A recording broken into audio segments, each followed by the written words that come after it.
The Yeah, Facebook is working because I'm on Wi-Fi on Facebook because Facebook doesn't have a lot of requirements, and I can get away with less. But when we are on YouTube, what is it on YouTube now? Let me go home. Yeah, because YouTube, I'm using a streaming software. That's why. Oh man, now it's gonna be.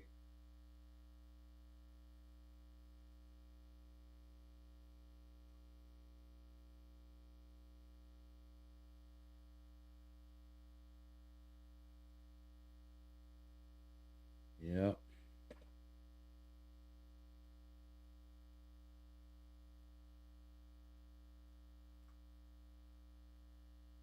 I don't know. Is it my provider that? But I'm losing the Ethernet all of a sudden. The Ethernet, the Wi-Fi is there, the Ethernet. So I don't know what is going on. Uh, and now I have to fix everything from the beginning again. There you go. You go, and we go here, and yeah, it's ridiculous. It's ridiculous because I don't know what to say. Yeah, Facebook is working because Facebook. I'm only using one little camera that it goes through Wi-Fi, and it doesn't require too much stuff. But on YouTube, the streaming software, all the titles, the videos playing, two cameras, audio level, view meters, and stuff like that.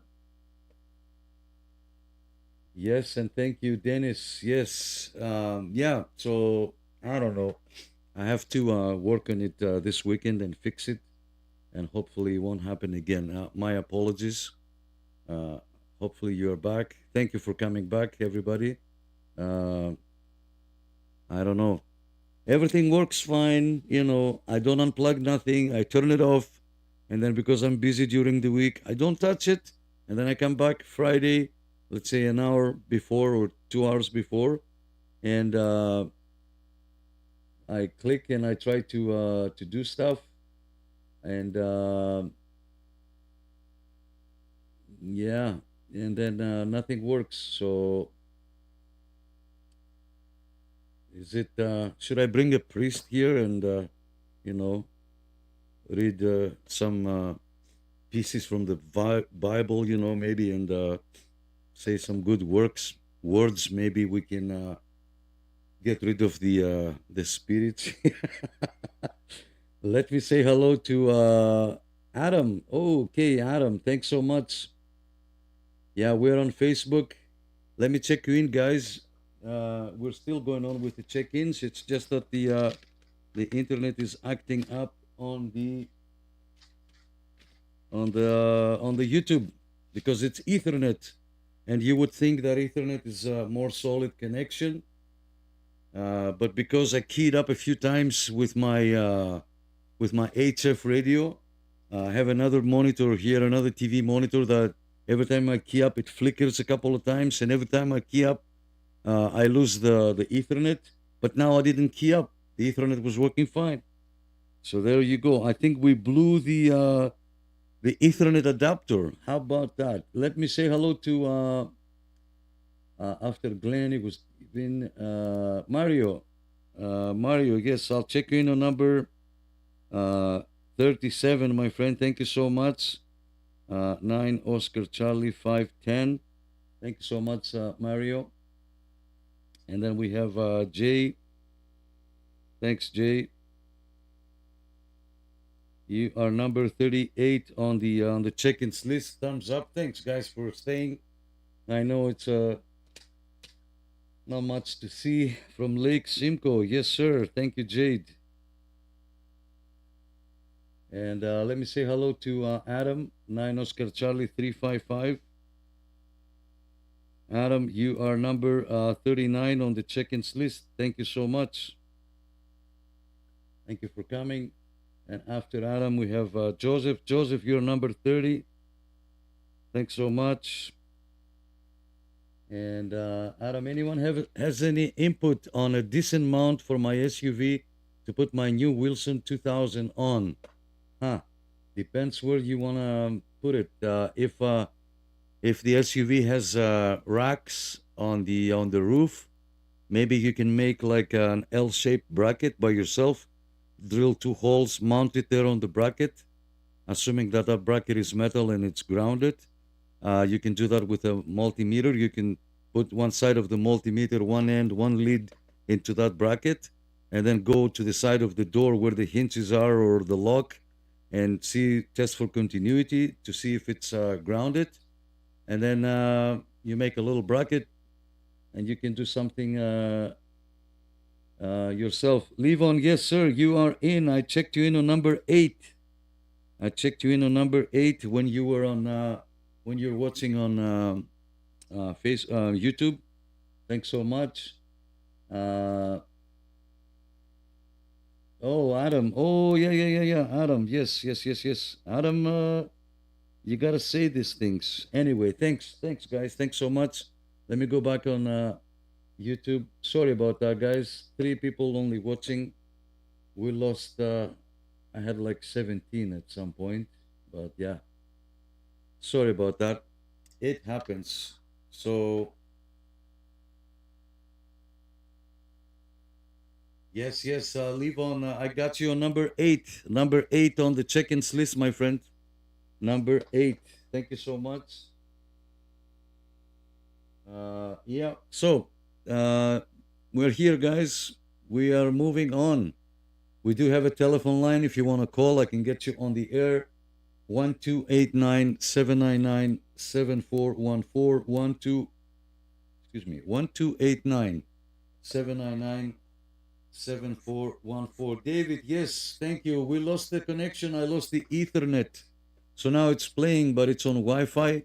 It's back on YouTube. Sorry about that. I don't know. So yeah, if you want to call, I can get you guys on the air. If you are on the radio, if you are on Zello, please feel free to say hello, introduce yourselves, or if you have any comments, questions, concerns, suggestions, please go ahead. Feel free. The floor is yours.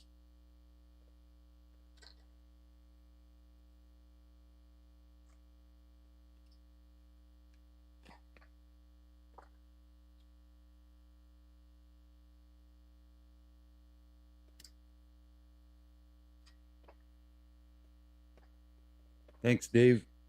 All right, let me see here. Yeah, it sucks. We lose the connection.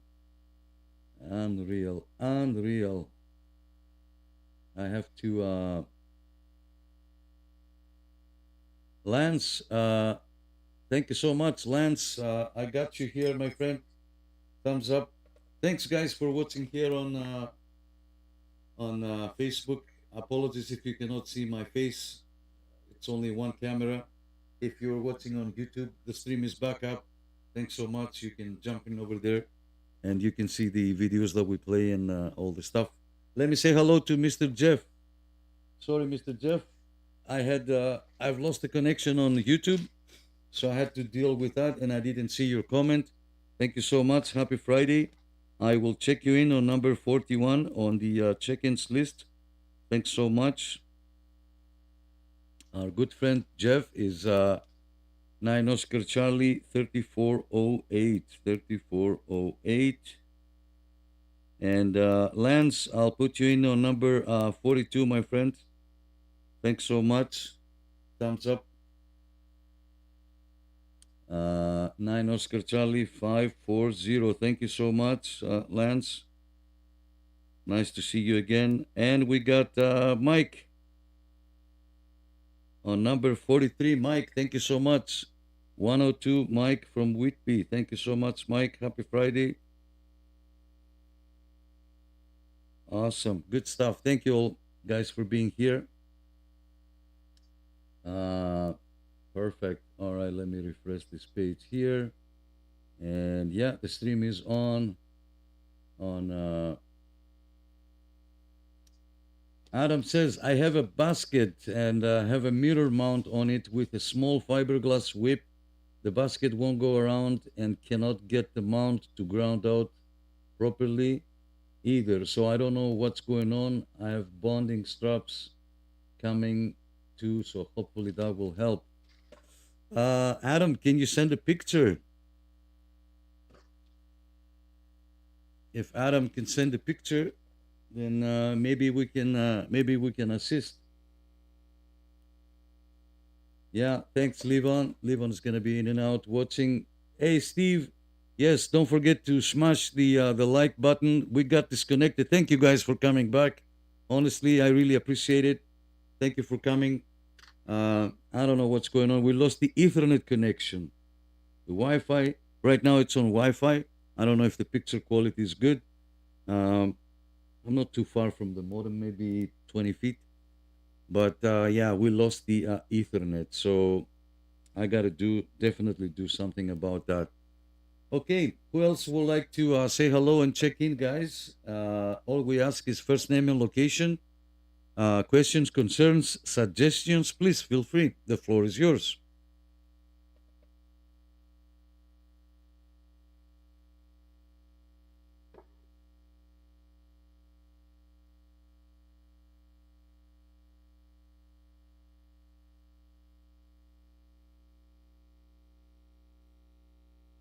All's quiet on the Ontario CB Club front. Yes, my friend. Let me tell you, it happens even in the most wealthiest families. There's times that everybody's just quiet, you know. Either they're either on their phone, they're either away. Maybe you fall asleep. It's only 10 o'clock. I don't know.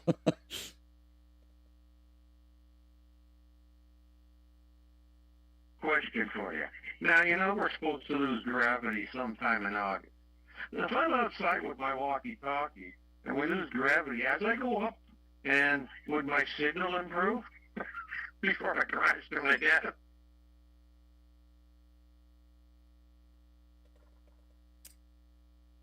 I used to have a walkie-talkie when I lived in a 12-story apartment in 1970. And it was only a Radio Shack when I can't remember what it was exactly, but it was 1.5 watts. And I get up on the 12th floor, and holy mackerel, I get out like you wouldn't believe.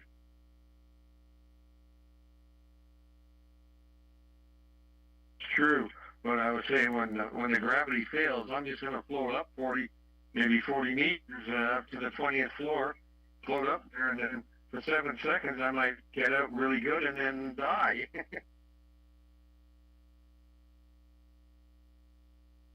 I won't have that problem because there's a spaceship waiting for me when I get that high.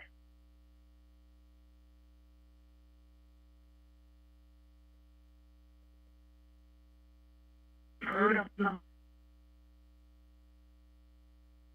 I was just going to keep that quiet. We're supposed to keep that quiet and not tell the others of the alien invasion.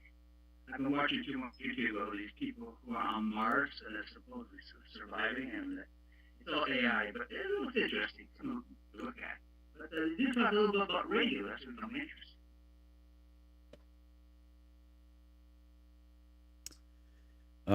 I don't know if you guys have seen how Robert looks like. I did, and man, I don't know. We're gonna lose gravity. Where did you hear that?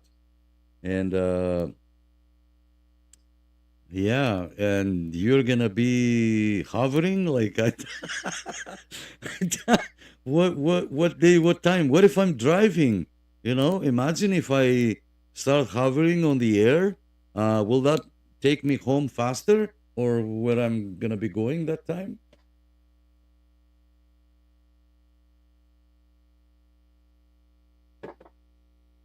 He'd be like George Jetson. Something like that. On Facebook, it must be true. Facebook? Yeah. And NASA's going to shut off the gravity. It's a warning, it's like a weapon. No, I don't know what the heck. I don't believe everything I hear on Facebook. Come on. That's like the National Enquirer. They're based on all lies. Oh, They tell you who died. I check it. Still alive. They say all kinds of stuff. And tell you, I watch Facebook, but I only go to blooper videos.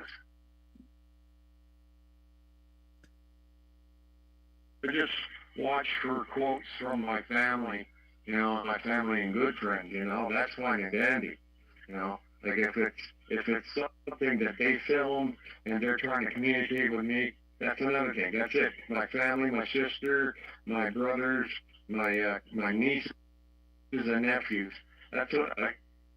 Send me something, then I know that's real. Okay, hold on. David here asked a very legitimate question. Are we gonna lose any weight while this is happening? Hey, Rob? Apparently only for 7 seconds, and then you fall back to earth. So like, oh, that's according to Facebook. I don't call it Facebook anymore. I call it Fakebook. Hold on. Just a minute there. Just a minute. So, what does that mean, 7 seconds? That means somebody's gonna flip the switch, turn it off.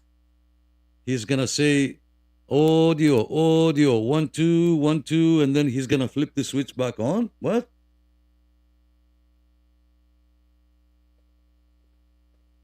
Yeah, they say it's due to a black hole somewhere in outer space, and this and that. It's all gobbledygook from now. And they say when meteor was supposed to hit 3 years ago and destroy the Earth, and it missed us. Absolutely. Wow. Oh, and Adam here says, if it's not on the Simpsons episode yet, we are all good. That's crazy, man. That's crazy. Peter says, lose the cigarettes. Yeah, Peter, thanks for that. Let me remind you, everybody, that the cigarette is the only friend, okay? It's the only friend on this earth that will burn down completely for you, huh?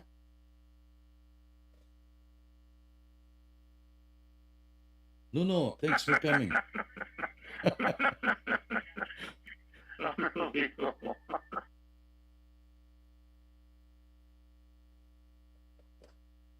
No, think about it. Who else will burn down completely for you and give his life for you? Let me say hello to Nuno. Nuno, thanks for coming. Happy Friday, my friend.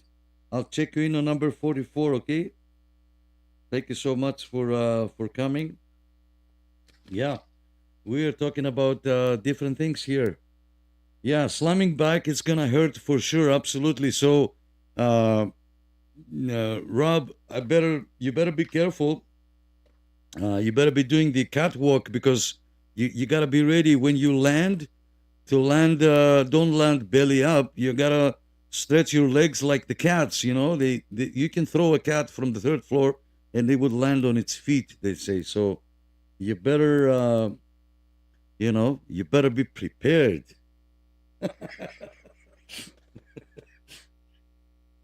Hey, who's making something in the air fryer? I got the munchies.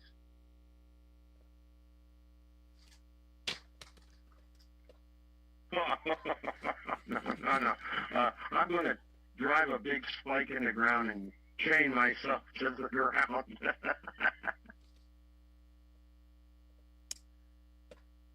Adam, someone is keyed up. Sorry, someone is keyed up with me by milliseconds.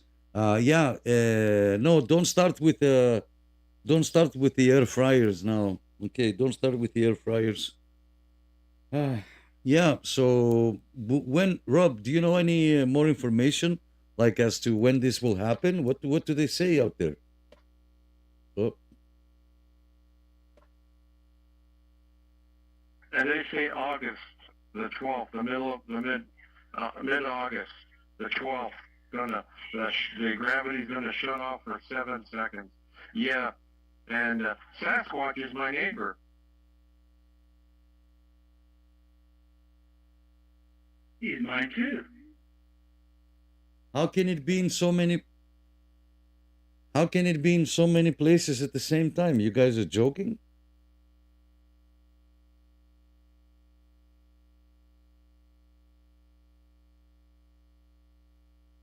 One, apparently he's got a couple of brothers all over the place. He's got family all over the place. Families of size. No, Adam. If you put butter, it's gonna slide. It's gonna slide. Adam here says You better keep the bottom of your shoes buttered up. But it might be sticky. No, I don't think it's gonna be sticky enough. I think it's gonna slide when you land. It's gonna slide a big time. So, yeah, good stuff. What time is it? It's 10:15. We lost the YouTube. Sorry, guys. Apologies. Thank you all for coming back. Uh, it happens. It's a live show. Bloopers happen all the time. We do have a telephone line, let me remind you 1289 799 7414. We are open for business in your neighborhood.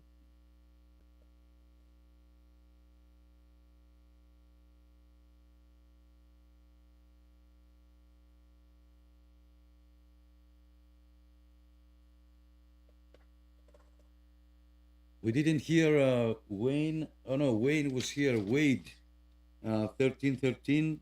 It's probably listening somewhere in the mobile. I didn't get into Zello because I can click here and I can see the people that they are on the channel.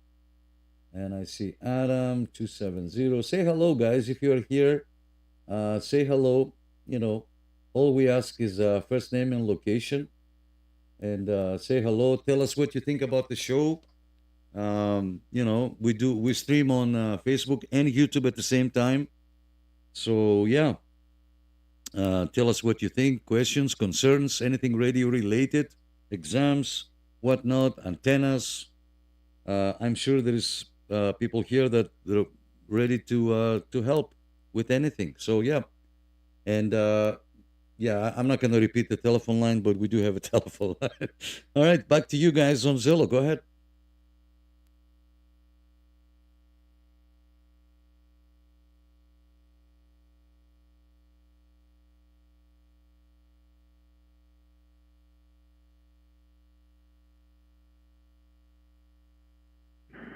Nick, 1313 checking in there.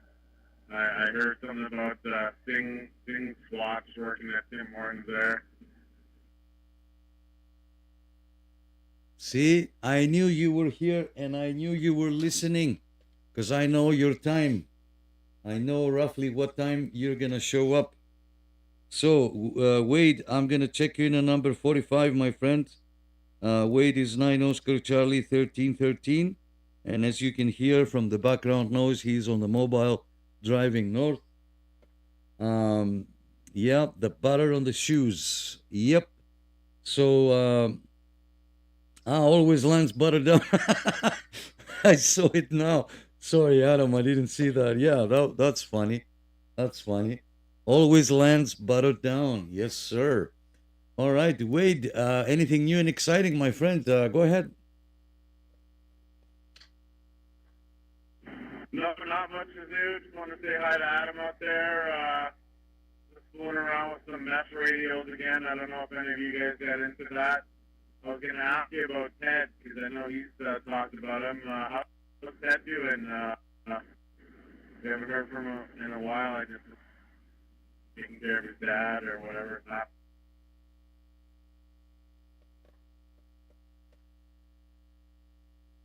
Hello, Wade. How are you, dude?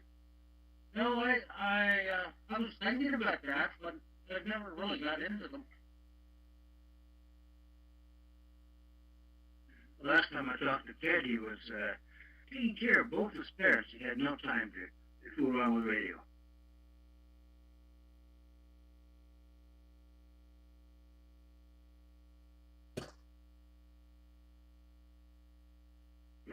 Yeah, that's how he's doing. I figured he was dealing with a lot of that out there. Yeah, there's a lot of nodes in Toronto now. The mesh radios, there's like 180 or 200 of them down here now, and out towards London, Kitchener, Niagara. The mesh is building. All right, good stuff. I did chat with Ted right before we started the net. He didn't mention if he's gonna come in or not. Maybe he's here and he's listening. Yeah, the network. Yes, absolutely. If I could have an antenna out there 24/7. or maybe I can do the mesh network. But the thing is, you cannot talk. It's only what's may call it, text messages, right?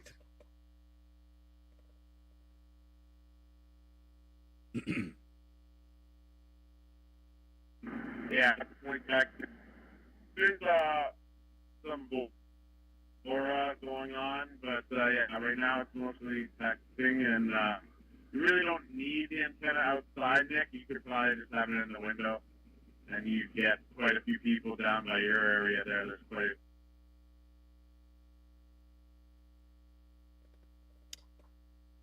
Yeah, that is true. That is true. I do have an old air conditioner that I don't use. It actually works, but I don't use it. But it's always out on the window. So maybe with a small magnetic antenna, maybe if I can hook it up on the, where am I now? I'm facing south. My window antenna is facing south. This air conditioning is southeast. So from the other corner, yeah, maybe I can hook up something for sure and see if I can extend the network. But have you tried it? Like, did you do anything?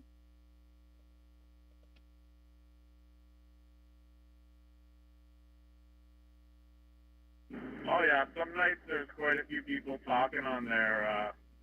Yeah, with your height there, you might even be able to shoot across Lake Ontario and get the Niagara on there. I don't know if you have a clean.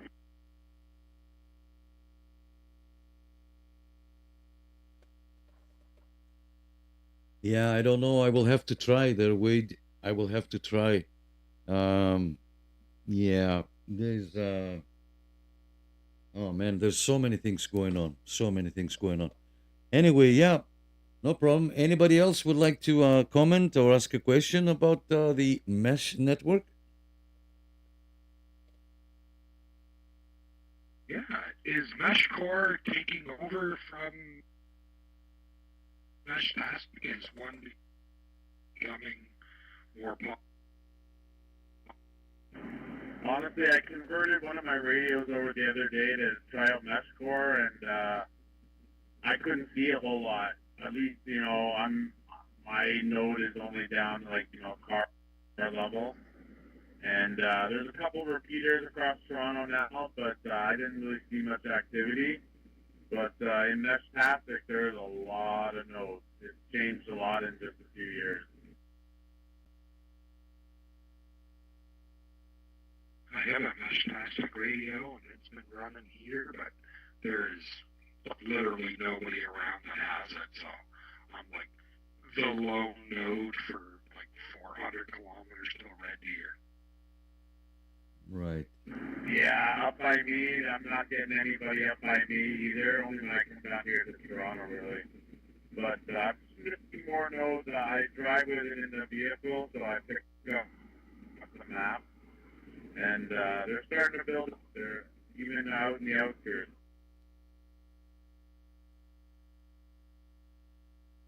Yeah, in the spring I'll put a external antenna up and see what I can do. I got a 3D printed Moxon in the window right now, so that could be limiting me a great deal.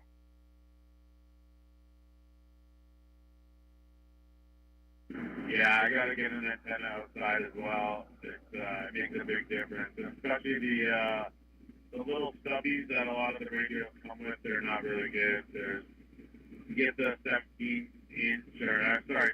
centimeter rubber ducky ones, and they work a lot better.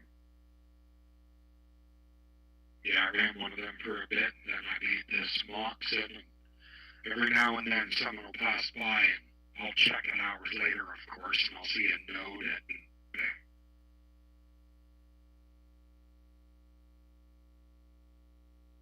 Yep.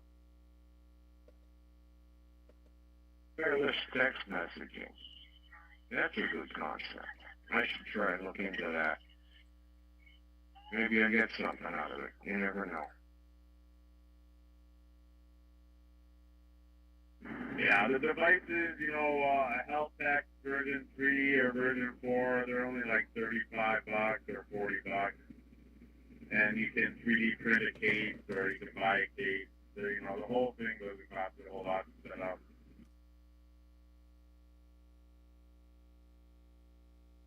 No. I mean, years ago when I was into the radio club, 2 meters set, you're looking at $500.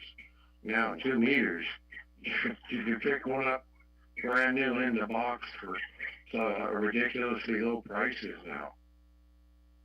Yeah, Wade, don't let the guy. We're trying to get him on the CB radio, and it took him months and months and months to hook up an antenna and to make an antenna. Then he made the antenna. Then the coax wasn't enough, so we had to wait another week or so for him to go get another longer coax.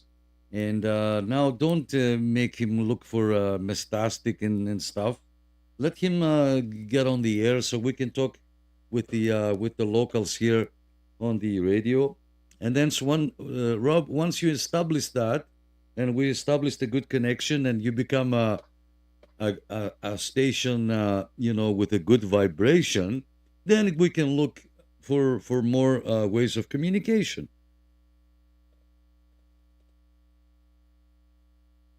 Nothing wrong in getting educated by for the service. I mean, yeah, you're right. Baby steps.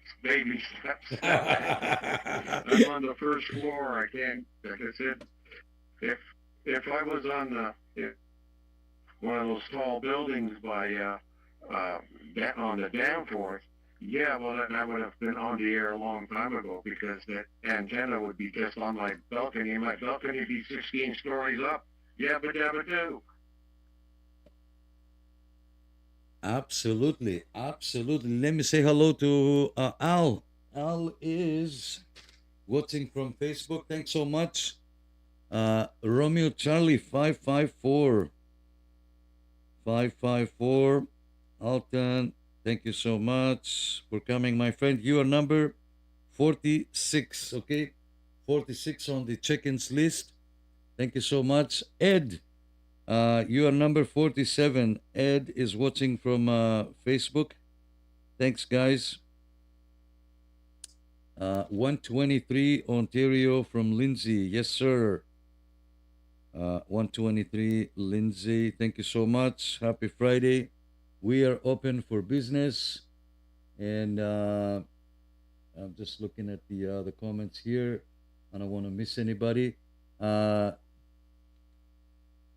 Devin says, oh, Trevor, I bought one for me and my wife in case the cell networks go down. Geraldton, Ontario. Yes, Mr. Trevor, I will check you in on number 48. Thank you so much. Happy Friday. Thumbs up. Unfortunately, here on Facebook, you can only see the radios and listen to us talking via Zello. You can download Zello. It's a free internet-based radio app. You can create a profile with a nickname or your first name or your handle, and you can find us here on Zello. We do have a telephone line if you want to call, and I can get you on the air and you can say hello to us. The number is 1289-799-7414. 1289-799-7414. Let me write it down here. 2 seconds. 1289-799-7414. Operators are standing by. And leave on. John. John is here too. John, I'll check you in number 49. Just a second. Sorry, I didn't see your comment earlier there. I didn't see you. You're number 49. On number 48, Mr. Trevor. Thank you so much. From Geraldton, Ontario. Yes, sir. Thank you. Thank you for coming. I bought the Mestastic and I had trouble connecting it to my computer to do the update. That's what Trevor is saying. He bought one for him and one for his wife in case the cell network goes down. Uh, I get shocks from mine. Shocks. Woo. Devin says, Adam, I think I saw a Tahoe or Suburban in your profile pic. I have a Tahoe. I had a rack on it, and it was isolated from the body with plastic washers of sorts. And I ended up grounding the rack on the body and dropped my SWR down quite a bit. I got the rest out of it with the antenna adjustment down to 1.2 in an open field. Not sure if that helps. I did the same thing there, Devin. I'm driving a Dodge Caravan, and the 2012, 2010 Dodge Grand Caravan. It has two racks, two aluminum racks, and like yeah, two long rails, if I may, and then two racks in the roof on the roof. So that's all grounded. I tested it with a multimeter, and that was all grounded. So I made a little L-shaped bracket with two bolts on that rack, and then the L, and then on the top of the L, I made the same hole, the size of the SO239 connector, the female, and then I can hook up my Wilson 1000 in there on this bracket, and I can with a little antenna adjustments, I can go all the way to 27555 like a champ, and I can make contacts on the mobile very like with no issues. So yeah, you can definitely do something like that, and if it's not grounded, you can run like the same way you run your coax. If you do a little bracket like this, it doesn't matter on the passenger side or on the driver's side, because I drive a van. I run the wire from the rear driver's sliding door, so it doesn't get too much interference opening and closing the door, because I am using the driver's side door, and the door behind me, the sliding door, no, hardly ever I use it. So even though that rack is grounded, I did run a small wire from that rack into between the door, and I drilled a hole and I put it there. I don't care, it's an old van, just for extra ground. So I didn't run it from the passenger side, because passengers come in and the passenger side sliding door. So yeah, you can come up with a little bracket like this. It costs nothing, and you can do that. Mr. Bill says pump it up. Yes, Mr. Bill, we will pump it up. I started late and I didn't put up the antenna, Mr. Bill. So I will check you in on number 50. Thank you so much, Mr. Bill. Thank you so much for coming. It is always a pleasure to have you. I will hook up the antenna a little bit later. It's just a tough crowd tonight, and if I'm gone for a minute or two, nobody's gonna talk, and it's gonna be dead air. So I'm trying to keep the channel busy with my monologues. 6 minutes. Wow. Okay, back to you guys on Zello. Go ahead.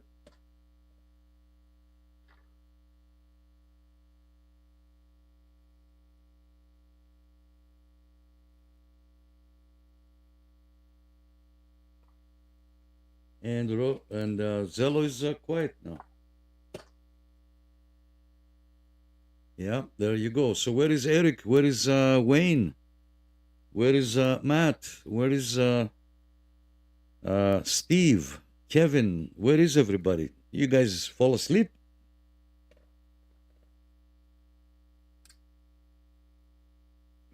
Nick, I lost connection there. That guy that was had the Mapastic radios there, what board does he have? And yeah, you can't get shocked from them. You got to be careful where you put your fingers on the board. Obviously, you can put your fingers across the two contacts and get yourself a little jolt if you're not careful. Yeah, that was Trevor. That was Trevor, and he's watching from Facebook. Let me see. I got two new comments. I don't want to miss anybody. Adam says, I saw that on your van, Nick. I have a 10, 12 gauge wire from the antenna mount to inside the cab on the body. Yeah, that's what I did too, and it shows continuity. But the SWR is over 3.5. So what you can do, Adam, is I don't know if you have a nano VNA. Regardless, if you have an SWR meter, you will go to channel 1 and then go on channel 40 and test for SWR. If the SWR are lower on channel 1, you will need to start cutting the antenna quarter inch or half inch at a time. If the SWR is lower on channel 40, you might need to extend it a little bit. You might need to extend it. So, yeah, so you need to experiment. And Adam says, yes, that's a Suburban. And my picture, I'm working with a Jimmy Blazer for this one. My Suburban has a 5-foot Wilson silver load on the back above the tailgate, mounted right to the body. No issues. Okay, if that gets you far, then sure, absolutely, it works fine. Let me say hello to Tim. Tim is watching us from Facebook. I like your last name, Tim. Thanks so much. Thumbs up. We're on YouTube as well. Tim is 9 Oscar Charlie 452. Thank you so much. Happy Friday. You're number 51. Oh, Adam says it's 3.5 all the way across. Well, maybe you have a connector issue there, Adam. Maybe use a multimeter and check, take the antenna out. Okay, take the antenna out and from the connector side, the side that goes into the radio, test with the multimeter if there is a short on the between the positive and the negative of the coax. See, maybe there is a short. Maybe a connector is loose.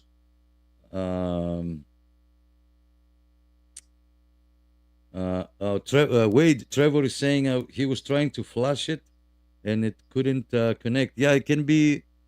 It's like computers. They can be tedious, I guess, annoying.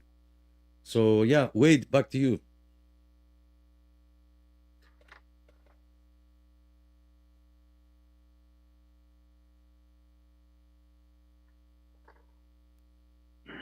Yeah, I had big problems flashing a Heltec V4 versus the V3. I don't know if that's the board he has. The V4, you got to hold down the buttons differently to flash it. I don't know which board he has though.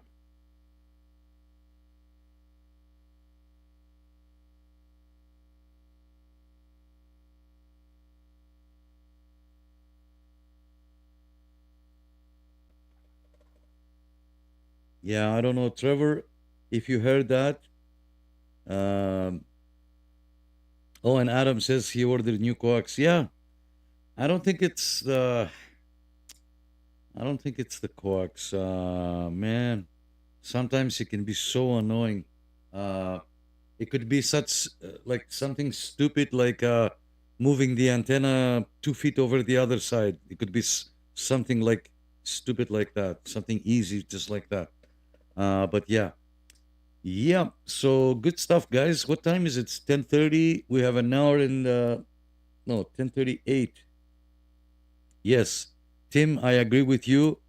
He needs a nano VNA, an antenna analyzer. I mentioned that at the beginning, but I said if you have an SWR meter, that will do too. But the good thing about the nano VNA is that you can set it up to scan from 25 megahertz, let's say, all the way to 30, and then this way you can see where the antenna resonates. Maybe I don't know if you bought the antenna new or used. If the antenna is used, that could be tricky because let's say I have my antenna which I cut the whip to bring it to channel 38 like 1.1. Okay, if you take that antenna now and you put it in someone else's vehicle, it won't be the same.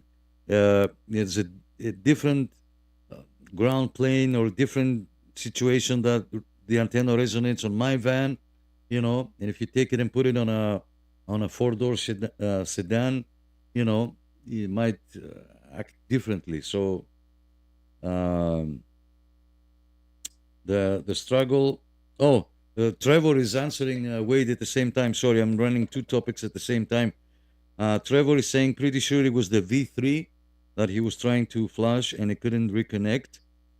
And Trevor says I had to put a ground wire on my Wilson 3000 because I could not get my antenna grounded because of the fiberglass topper. Yes, absolutely, absolutely. The fiberglass does nothing on the um, on the ground plane. Uh, Trevor says the struggle was to find a spot in my box without rust. Yeah, and then he put a newer box last summer. If you have a new box, make sure you ground the box to the cab underneath with they sell, you know, it's a flat naked ground wire. It comes with two connectors already made. You can buy that from either Canadian Tire or Princess Auto, and you can ground the box to the chassis and the chassis to the cab and the box to the cab. So the whole thing becomes one in terms of ground plane, and that helps a lot. Yeah, it can be tedious, guys. It can be tedious, but hey, don't let me talk all the time. Please share your thoughts. Yeah, 1989 Ford Ranger. Yeah, share your thoughts, guys. Please don't let me talk all the time, please.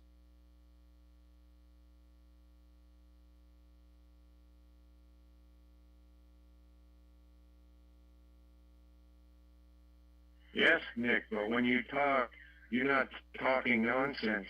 You talk the truth. And sometimes if I want to learn something, it's best I keep quiet so I get more with my ears working than I do with my mouth flapping. I have a question. Could you use your truck bed as a ground plane, even though it has a rhino coating on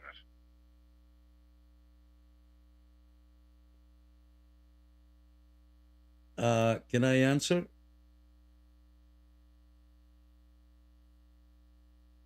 Anybody can answer. Yeah, no, it's not gonna work. It's not gonna work.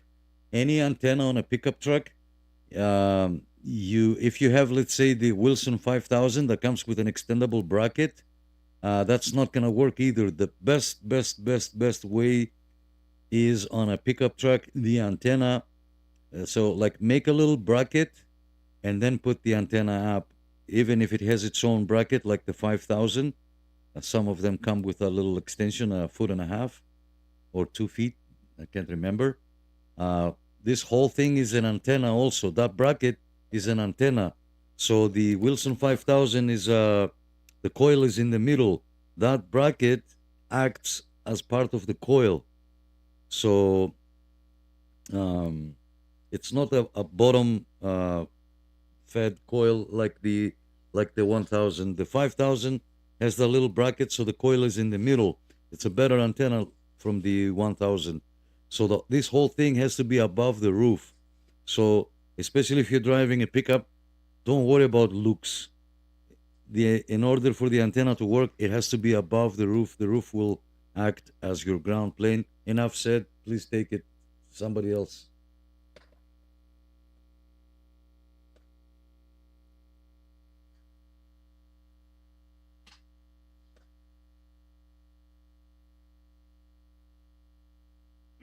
I posted in the chat, Nick, about forcing a Heltec board into the flash mode.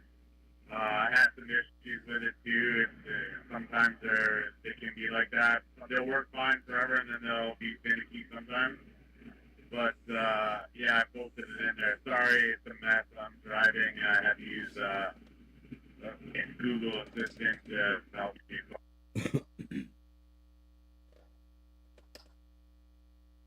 Yeah.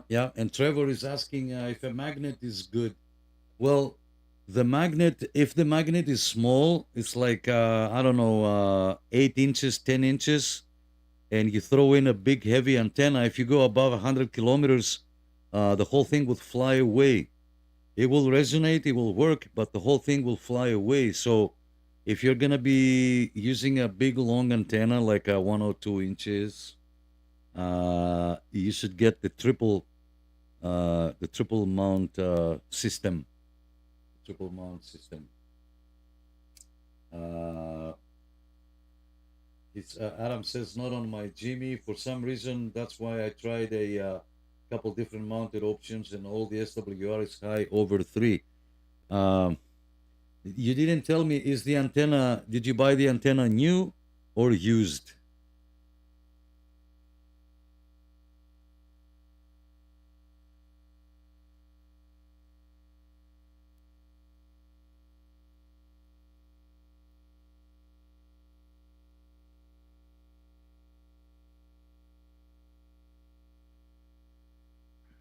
Well, when I worked in the Ford plant out there, we had the CB radio sometimes inside the truck.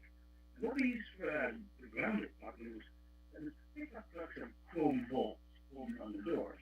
We spun the wires down the bolts on the doors, on both of them, each mirror, and then we ran a wire to the box and bolted onto the box along Hi, the Mike. pump area.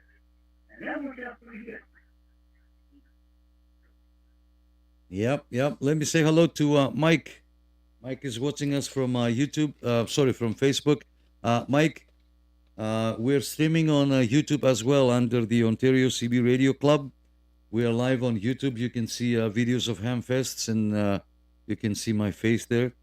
Let me check you in there, Mike. You are number 52, okay? Number 52 on the check-ins list. Thank you so much for joining us. We do this every Friday night. Mike is number 110 from Eastern Oregon. Thank you so much. Perfect. Thank you so much for coming. Thumbs up. Yeah, here on Facebook, you just see the radios. But if you go on YouTube, there's many things to watch there. We do use the Zello walkie-talkie app. It's free to download. You just download it and it's free to use. You don't have to pay anything. You just create a profile with your name or nickname or handle, and then you look for channels and you look for the Ontario CB Club, and you can join us. And we do have a telephone number. You can call and I can get you on the air so you can say hello to us from wherever you are. The number is 1289 1289 799 7414 1289 799 7414. Operators are standing by.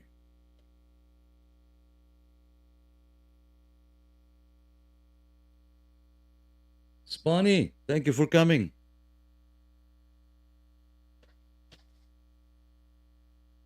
And I'll take it again because you guys are so talkative tonight. I don't know.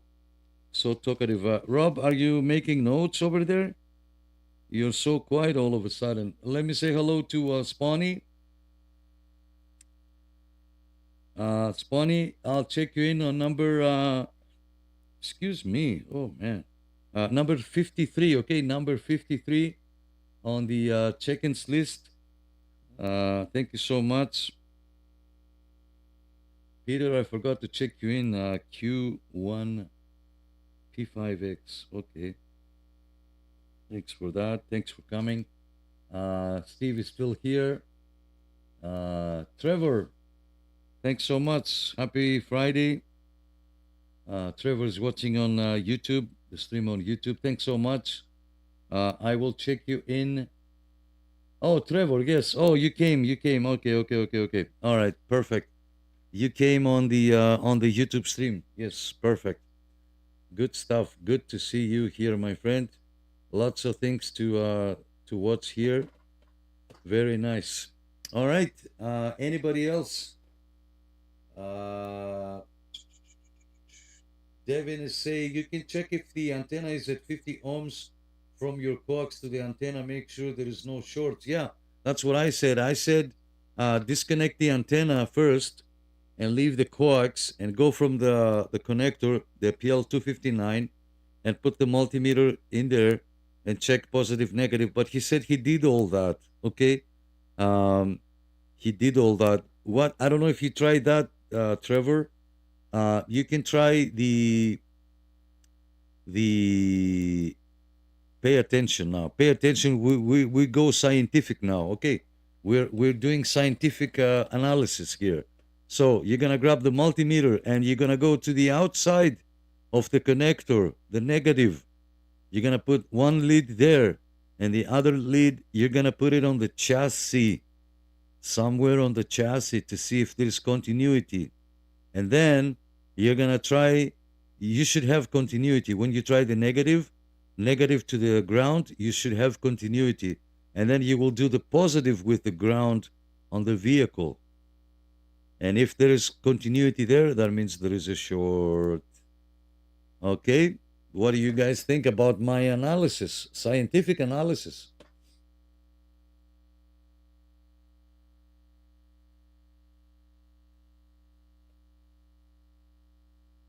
I find it good. I find it good. I learn every time I hear something.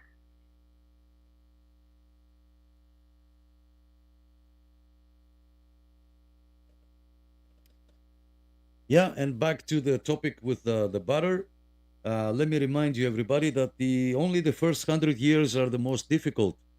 Anything after that is like smooth like butter.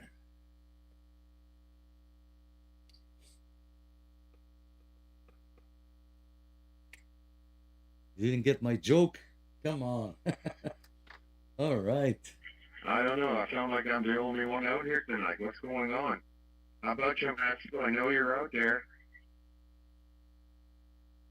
Anybody out there is interested in a book I bought back in 1970? I got a PDF file on it. It's called The World of CB Radio. I can't find it online as a download, but I do have a copy. I will give it to anyone who wants it.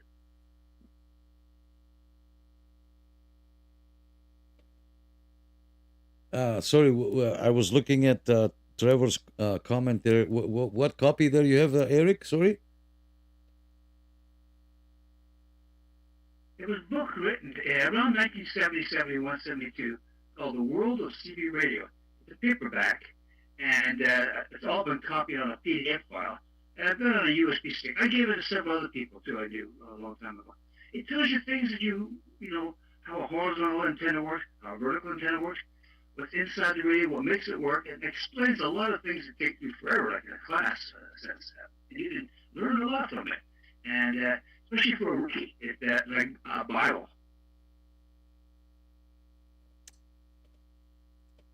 Yeah, absolutely. Especially for a rookie like me, I would definitely need that. So I don't know. Do you want to message me that file? I think you can on Messenger, and or maybe email. I'm interested. That's right. I look at it. It used to be online. I don't know whether it's online anymore, but if I find it, I'll send you a link. Or I'll just take, I can even send you the whole PDF file to you if you want to. If you got a big enough computer, I'm not sure. Yeah, that's the point of PDF files. They're small in size. They're small in size, and what you may call it. So you can, like, if you go into Messenger and add pictures or files, you can double click on that file, and you might be able to send it to me. So give it a try. Give it a try. Spawny says, I brought some empty Pepsi syrup barrels to float docks on from Southern Ontario. Okay. Good stuff. Let me see. I don't want to miss anybody's comments. Yes, Adam, the first 100 years are the most difficult. The most difficult, and it happens even in the most wealthiest families. Think about that. We're not the only ones. Devin says, I've bought some coax that was more than 50 ohms right out of the box. Let me down a rabbit hole, and I was feeding back into the radio. Yeah.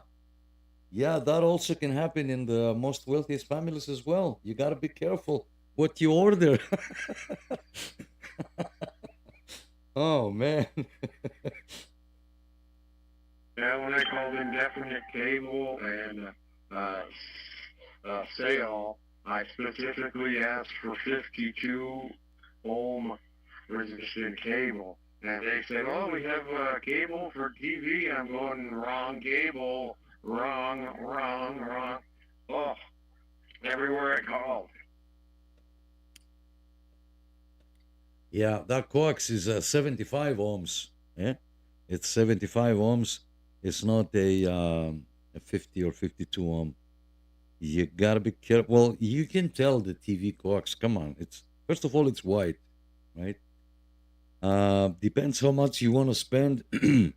You can get RG58U, for example, cheap, or you can get RG8, nice and thick. You can get RG 213, and the other brand I keep forgetting now. Yeah, it's all about. But again, remember, Rob, for your situation, I told you many times, some coax is better than no coax because you need to get out there and see how far you can get with a little antenna. First of all, you got to see where to hide the antenna so the antenna stays there. Um, so you don't have to MacGyver every time to throw it up on the tree and whatnot. And then once you see how far you can go, maybe you know you can do adjustments after. Okay, you can adjust after as you go. One thing you can do is you can use that 78 ohm wire. I don't like it, but anyway, but you have to use a tuner. Yeah, The tuners a tuner. on eBay right now selling for $150. I got two of them here. And they're great. They'll bring it right down the ohms correctly.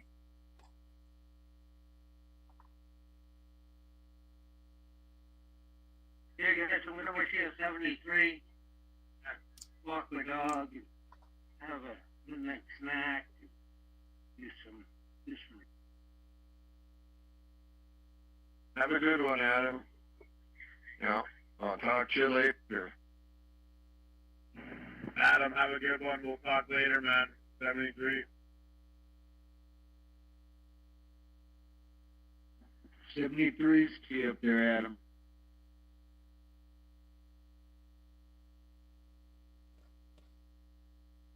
Bye, Adam. Have a good night. Thanks for coming. Have a good weekend. William, you're still here. I didn't know. What do you think about all this conversation there, William?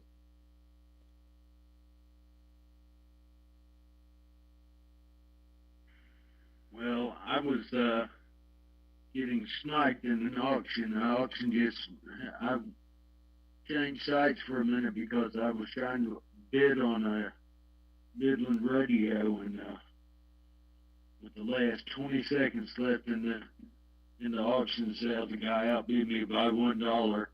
Oh, So that's why I got so quiet. I was listening to the conversation. I was paying attention to him too. Someone had sent me information on how to do the flash on a Health Tech, and so we were text messaging back and forth, and it's kind of like the guy said. I learn more when I'm quiet.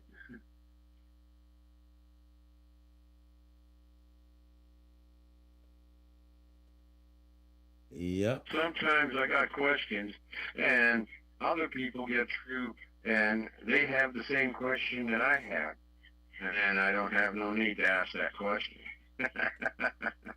But yeah, I've called these places up, and they don't know what I'm talking about. I think it's because I don't speak English. No, no, you're good. You're good. Let me say hello to Mr. Gary. Thumbs up, Mr. Gary. Thank you so much for coming. Let me check you in on the check-ins list. Mr. Gary, you are number 55. Okay, number 55. 9 Oscar Charlie. 363. Mr. Gary. Thank you so much. From Huntsville. Yes, sir. Happy Friday. We do have a telephone line. I don't know if you can see it here. The number is 1289 799 7414. 1289 799 7414. You can call and I can get you on the air. Like back in the day, remember, you used to call the radio station and dedicate or request a song. Same idea, but we don't play music here. But you can come on the air and say hello to us. The number is right there. Thank you so much, everybody, for coming. Let me jump into YouTube. We are streaming on both platforms. Trevor says good night. I'm subscribed. Thank you so much, Trevor. I will be back, of course. We will be here. Thank you so much. And yes, guys, the floor is yours. Back to you.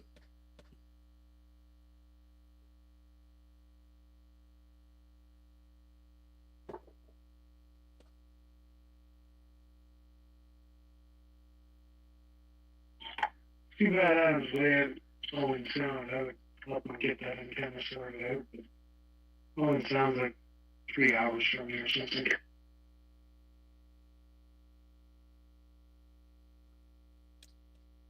Well, you can get in touch and you can meet up somewhere in the middle. And yeah, guys, I would love to meet each and every one of you. I swear. I wish it was that easy, but you know, Ontario is a huge place. We said last year to try to arrange meetups.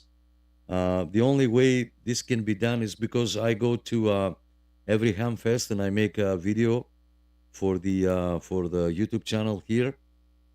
If you are close by and you want to come and meet me, I did meet some of the guys here. We went for coffee, we went for burgers. We had such a nice time. We took some pictures, posted on the Facebook group. So yeah, the first Hamfest of 2026 was in the Niagara Peninsula. And if you missed it, the video is on the YouTube channel there, the Ontario CB Radio Club. And when is the next Hamfest? Let me take a look and I will tell you right away. Give me a second here. Let me load up this page. And we have, these are all courses in Montreal, March 7. March 7 in Montreal. I don't know if I can go. It is a little bit too far. And then March 15 in Barnaby, British Columbia. And then April 4th, 42 days from now, Hamfest and Flea Market, Iroquois Amateur Radio Club, Cardinal, Ontario, April 4. And then, of course, the Durham Hamfest, April 18, 56 days from now, in Pickering. I always post, so don't worry if you missed anything right now as I'm reading the page. I always post a few days before when there is a Hamfest. And if you're following the YouTube channel, I'm sorry, the Facebook, I posted on Facebook, so you can see. And if you're planning to go, then absolutely we can meet up. Adam says Owen Sound is like 3 hours from anywhere. Yeah, most likely 3 hours away from the rest of the world. I live 45 kilometers away from Owen Sound. I'm in the town of Durham, and it's a nice place up here. Actually, in the summertime, it's beautiful, fantastic. Wintertime, yuck. Yeah. We used to drive through Durham every time on our way to Walkerton. Like every other summer, like 72, 74, 76, 78. We went to New Brunswick, like 71, 73, 75. We were in Walkerton. Wow. Walkerton's a good town too, but at that time period, we had trouble with the water. It was actually killing people, and the person who was controlling the water was an idiot, a drunk, and a marijuana smoker, and a fool. And they put him in jail. And then they let him out, and they gave him $100,000 and told him to get lost. That's the Canadian way. First name, believe it or not, was Homer. Oh my goodness! Oh, you know about the story? Oh, yeah, it was terrible. Kids couldn't go to school. Look at that. Yeah, and Adam says Varney Speedway is the best part of Durham.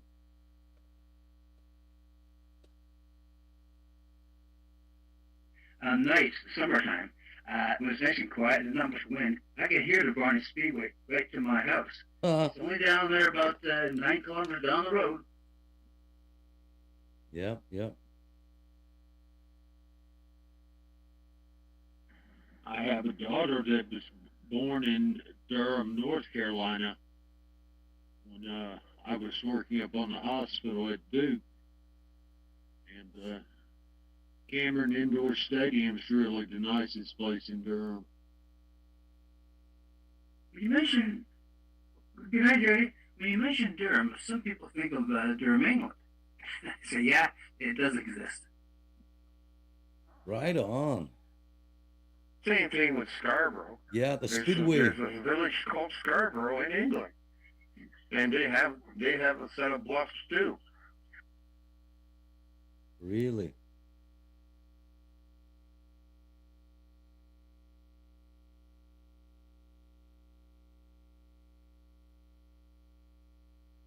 One of the radio operators down in South Carolina put together a 3-element beam, and he lit the reflector off of it and used 2 directors and a driven element, and was testing it out. And the first key down, the guy that came back to him was over in Glasgow in Scotland. Wow. I sat there and watched the two of them have a QSO there for about 3 minutes. It was just amazing how good the conditions were to Scotland. I got a horizontal 3-element beam out there. I made it myself. And it doesn't have a rotor on it. I just take it and turn it. It's up about 40 feet. And I can get Newfoundland and all that. If I pointer pointer east, and I can hear England. But the best time to get England is about 4 o'clock in the morning. It's usually the best time to get them.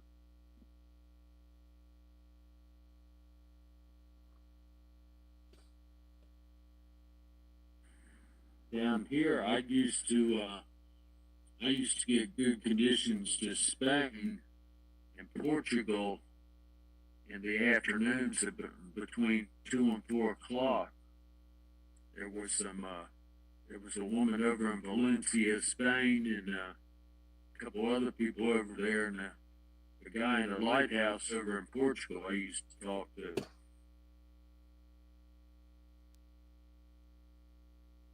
Wow, cool stuff, guys. Cool stuff. Nick, he used to get all the way down to, I think it was his home country, Greece. I think he did that.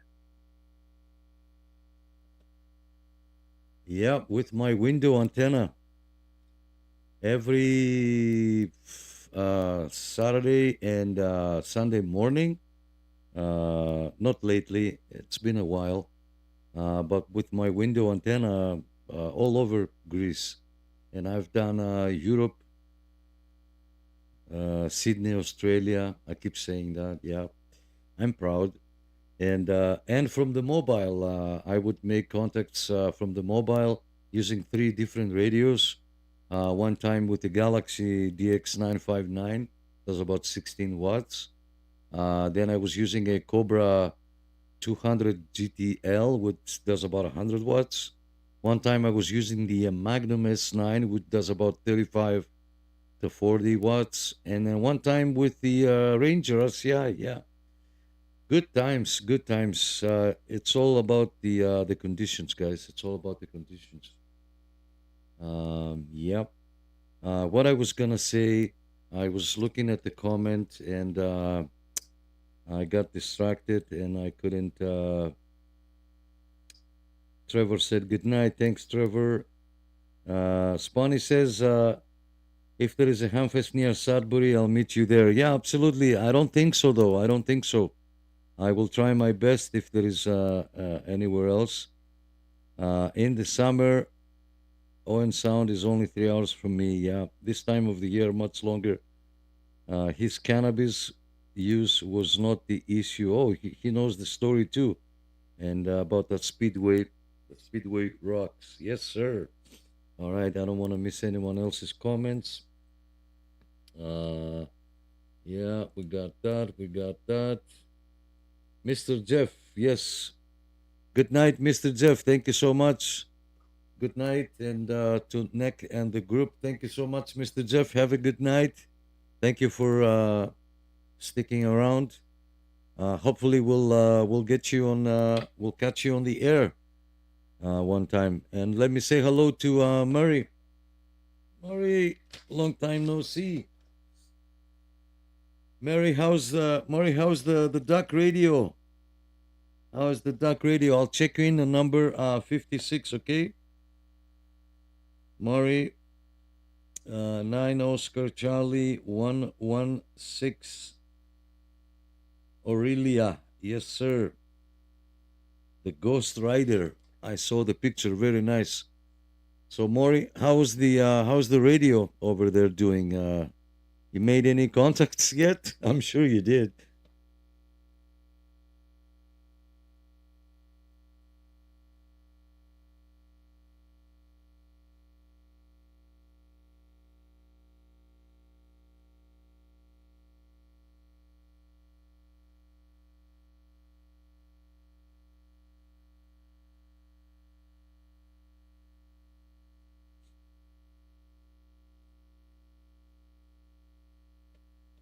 Let me key up from here. Okay, now you can see my face. Adam says going to call it a night. Thank you all. Have a good weekend. Thank you, Adam. It's a pleasure to have you. We do this every Friday night at 9 p.m. If you have Zello, the channel on Zello is always on 24/7. There is always somebody to talk to, whether if you're testing a radio and whatnot. Thanks everybody for coming. You can see me now. You can see my face. I'm just gonna look up there and see if I can change this video and play something else. And yep.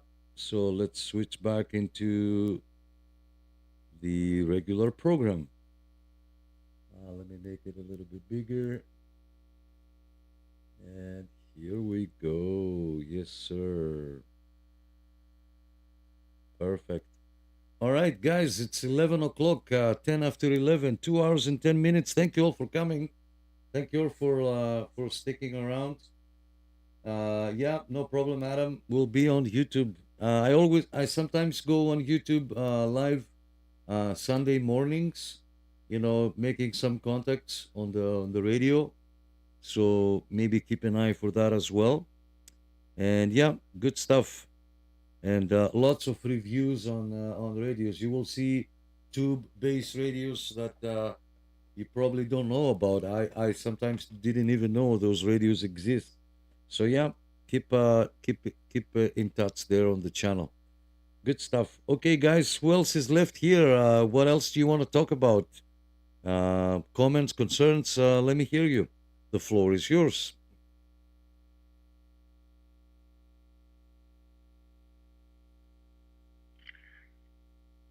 Maybe sometime in the future we do a chat about LoRa and Meshtastic and Meshcore, since it's a unlicensed communication system.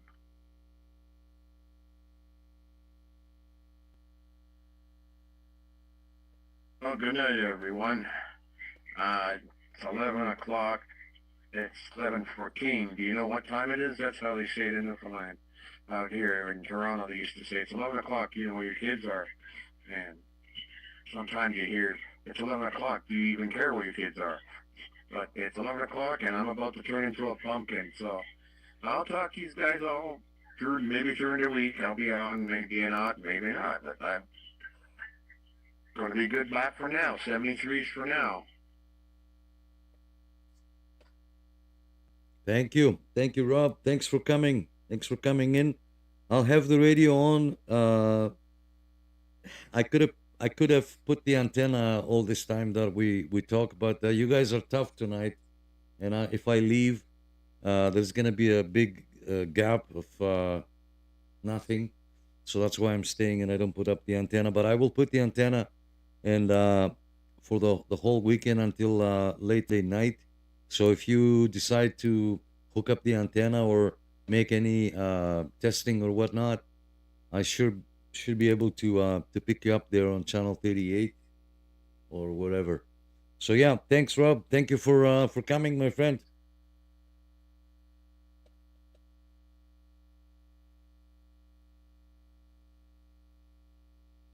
Yeah, 73. So you good talking with you, Rob.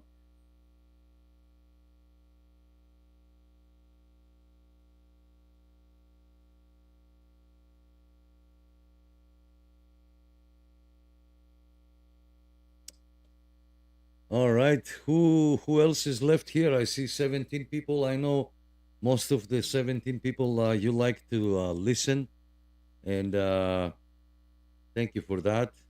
But from time to time, you can jump in and say hello. I've got 6 people watching on Facebook. Thank you so much, guys, and another 6 watching on YouTube. Spawn is asking if there is a good old band HF antenna. Depends, Spawny. Depends. If you want a vertical, you should look for Wolf River coil antenna. Wolf River coil antenna. Wolf like the wolf. Wolf River coil antenna. We used that antenna for POTA a few months back. We laid down a metal mesh about 4 or 5 feet by 4 or 5, like a blanket, metal blanket, and then we put that antenna sitting in a little small tripod, and you can adjust the coil on the bottom, and that will take you to 10, 10, 12, 15, 20, 40. I don't know about 80, but yeah, Wolf River coil antenna. If it's for a vertical. Any suggestions, guys? An all band HF antenna?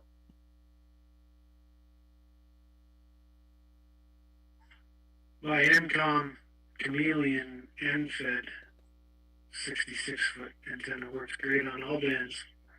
I use it from 6 and 10 all the way through to 160. It's a great antenna. I'm in the same boat. I'm looking for a real good vertical all band for my small backyard. And right now I'm looking at something that DX Commander's putting out.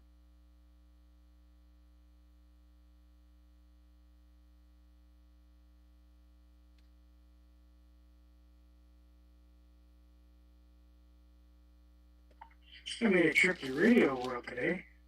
Those guys never failed to disappoint. A ridiculous time that was. I went there for some 49-inch whips for the Larson antennas. Usually when they're low on stock, it'll say low on stock, right? So it said in stock. I thought it was pretty safe. I wanted 3 of them, so I had whips to play with. I go down there, and the guy's like, I only got 1 stainless steel, the rest are black. So he brings me back 3 black ones. And I'm like, well, then am I going to get the black ones at the stainless steel price? Because the black ones are $6 more just to have them dipped in the black. And he didn't like that. So he went back to check on the stainless steel whips again. He comes out with 1 stainless steel, 2 black. And I was like, well, I'm not paying the extra just to have black on it, so I'll just take the stainless steel one. So he brings it up, does up the invoice, and he's walking to the front with all 3 antennas. I'm like, no, I'm only taking the stainless steel one, right? He's like, oh yeah, walks up to the front, rings it through, comes up $64. I'm like, dude, I told you, I'm only taking the 1 stainless steel one. They weren't low on stock, so I don't know if he was just trying to have me over like they always do there or what, but I just left with 1 stainless steel one. I wasn't out there specifically for that, so it's not like I drove out there for it. I just happened to be Yes, close to the Pablito. area I'd shoot by, but they never fail to disappoint Calimeros. at that store.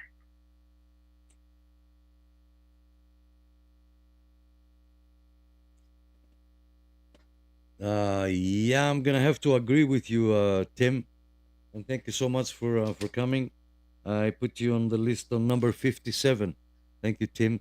Yeah, I was in the market for an antenna at some point, and I went there and I was looking for the MFJ. That was before I made my own bracket here on the window. So I was thinking of getting the MFJ. I believe it was 1965 or 1695. It has a coil with a little alligator clip, and it comes with a little bracket that you can hook up on the balcony, and then it has an extendable whip that goes maybe I don't know, maybe 10 feet. And they had it comes in two models, one with a manual antenna tuner and one without the tuner, because you're using the alligator clip to move it over the coil so that you can go to the band you're looking for. And they only had the one with that came as a kit with the manual antenna tuner, and I'm like, can I break the kit? Like, I don't want the tuner. I have tuners. Can you just sell me the antenna and just sell the tuner separately? Oh, no, no, no, blah blah blah da, da, da.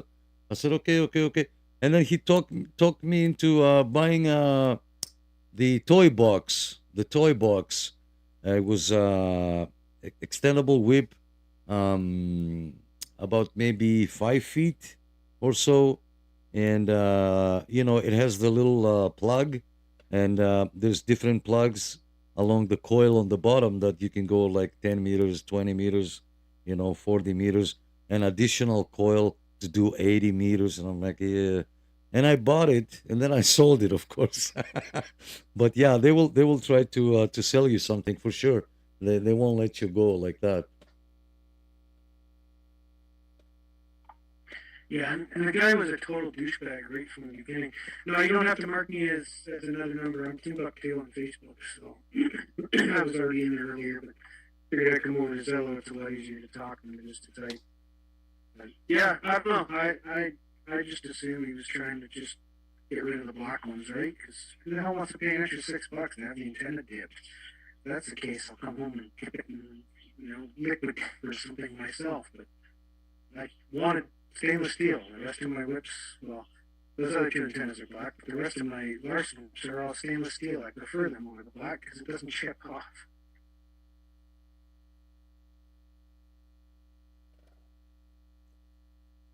Absolutely, absolutely, yeah. The paint eventually will chip off. Yeah, absolutely. No problem. Yeah, I remember I checked you in a number 51, so don't worry about it. We are cool. We are cool. Yeah. So anybody else, guys, you wanna participate in the conversation, or if you wanna ask a question, a different topic, please feel free.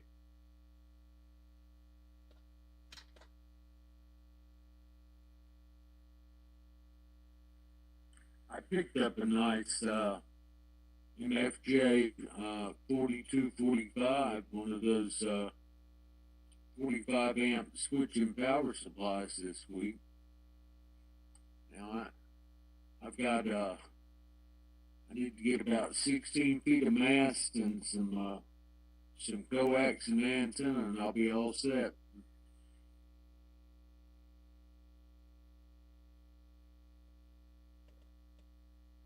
Yeah, yeah. I sold a couple. I have right now. I have three tuners, three manual tuners, and one MFJ. Sorry, one LDG 100 auto tuner.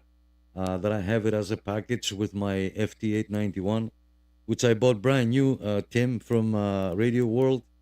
And the reason is I know it was a little bit more expensive, but it was what you might call it. They were giving 3 years warranty, right? 3 years warranty, something like that. I said, what the heck? Because back home, like 20 plus years ago, I used to have a small CB store. I used to sell VHF radios and CB radios and whatnot. And I know the feeling somebody buying, because we had all these guys, the show offs. Oh, it's in the magazine, the ham radio magazine, in the capital city in Athens. They sell it for $10 cheaper. I'm like, okay, yeah, go buy it from there. We have to pay shipping and for the radio to come here. So I know the feeling, kinda. I said, whatever, I'll pay a little extra. They gave me 3 years warranty. I didn't ask to unlock the radio. The radio has been never molested, right? And I used it a couple of times on the mobile, but it's well taken care of. Like I have it covered, no dust. But yeah, I have three manual tuners. Two, one of them is a boat anchor. It's a huge antenna tuner. It can do more than a kilowatt.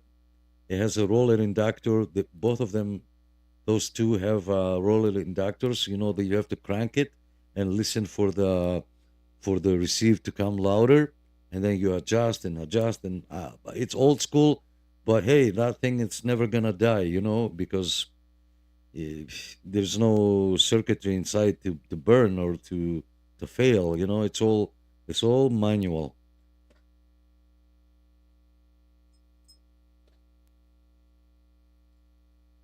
I got an antenna tuner obsession, I guess. I got two ATU-100s, an ATU-130, the auto tuners. I got a YT-100 for my FT-100 Yaesu, and then this manual MFG Deluxe Versa Tuner 2 model, what is it, MFJ 949D. It's a nice little unit. It's old. I think it's really old. It's big, but man, that thing will tune damn near anything. You can tune a wire with that thing. Yeah, yeah. Is it the one with the built-in dummy load?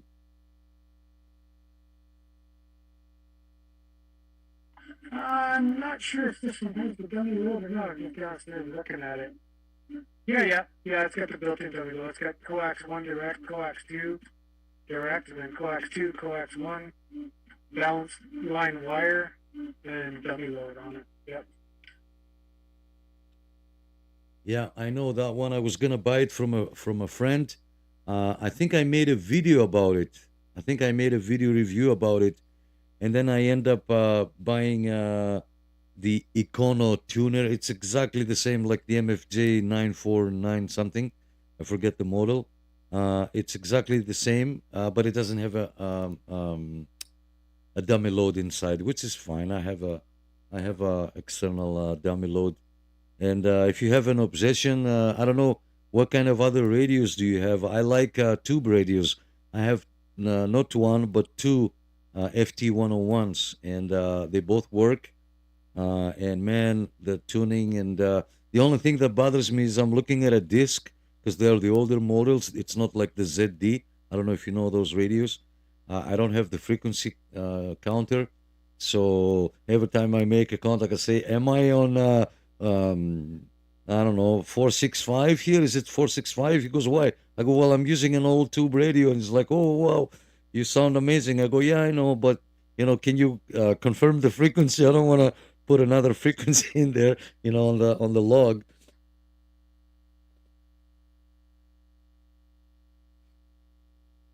Yeah, no, I only have the one working HF. The rest is all VHF, UHF. But yeah, it's a nice tuner. It's still in like impeccable shape too. The guy I got it from took really good care of it.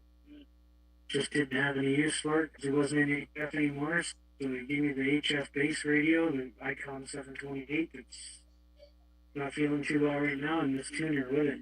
Yeah, it's a pretty good tuner. But I like the auto tuners. Those ATU 100s, I got two of them that are battery operated. It's kind of nice when you're out in the field or you're mobile. And then my ATU 130 hooks up to your 12-volt power, so you just tie it in with the power on the radio, and you can run it that way. But yeah, I like those little ATU-100s, man. It's usually under $100 for them, and they tune damn near anything too. They look pretty good.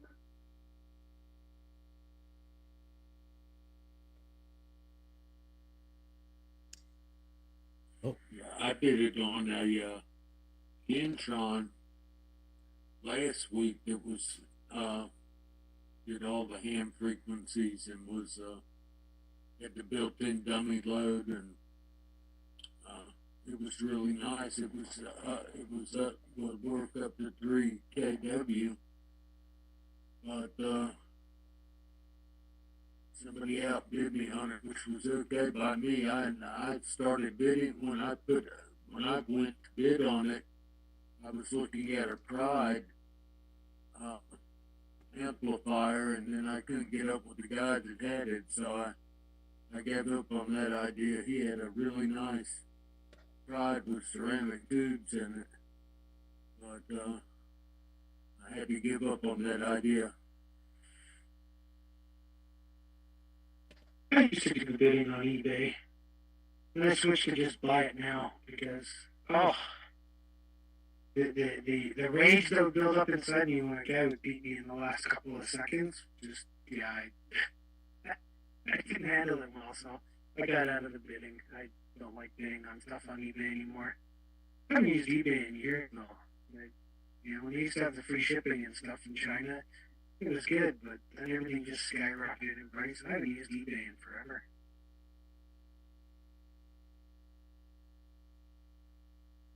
Yeah, the cost of shipping has gone completely nuts.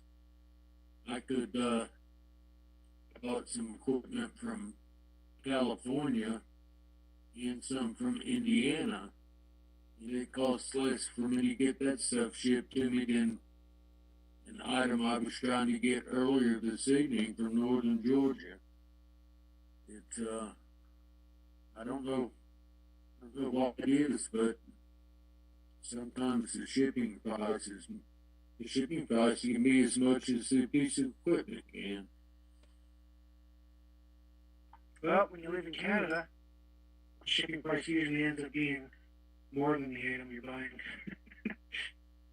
It's pretty bad for the shipping here, and then you get hit with duties and stuff if it's not ham radio equipment ordering in the States. You're almost better off to drive and get it, pick it up, and drive it back.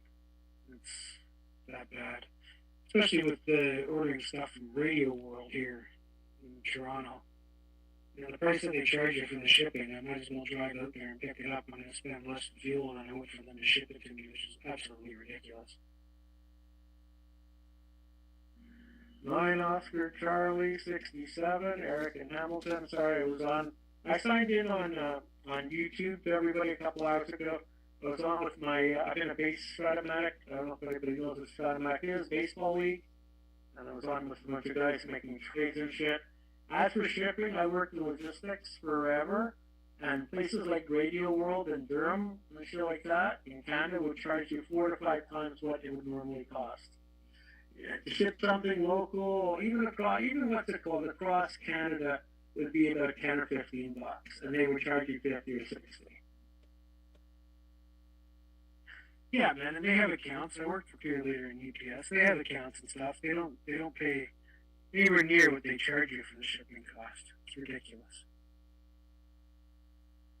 Yeah, I had accounts with Purelator, with UPS. To ship big things, like I could ship hundreds of, like 10 or 15 boxes. I could ship it for about $5 from Toronto to Hamilton to Kitchener, all the way to Oshawa. Durham Radio once charged me about $20 to ship an antenna. I'm like, you guys are bloody ripping me off like crazy. He goes, how do you know? I said, I work in shipping. I work in the music business. And we rip people off themselves. You're triple dealing it. Yep, 100%. Complete rip-off. That's why it was nice to order from GPS Central. Their shipping was cheaper, their parts were cheaper. But now I think they're just part of Radio World.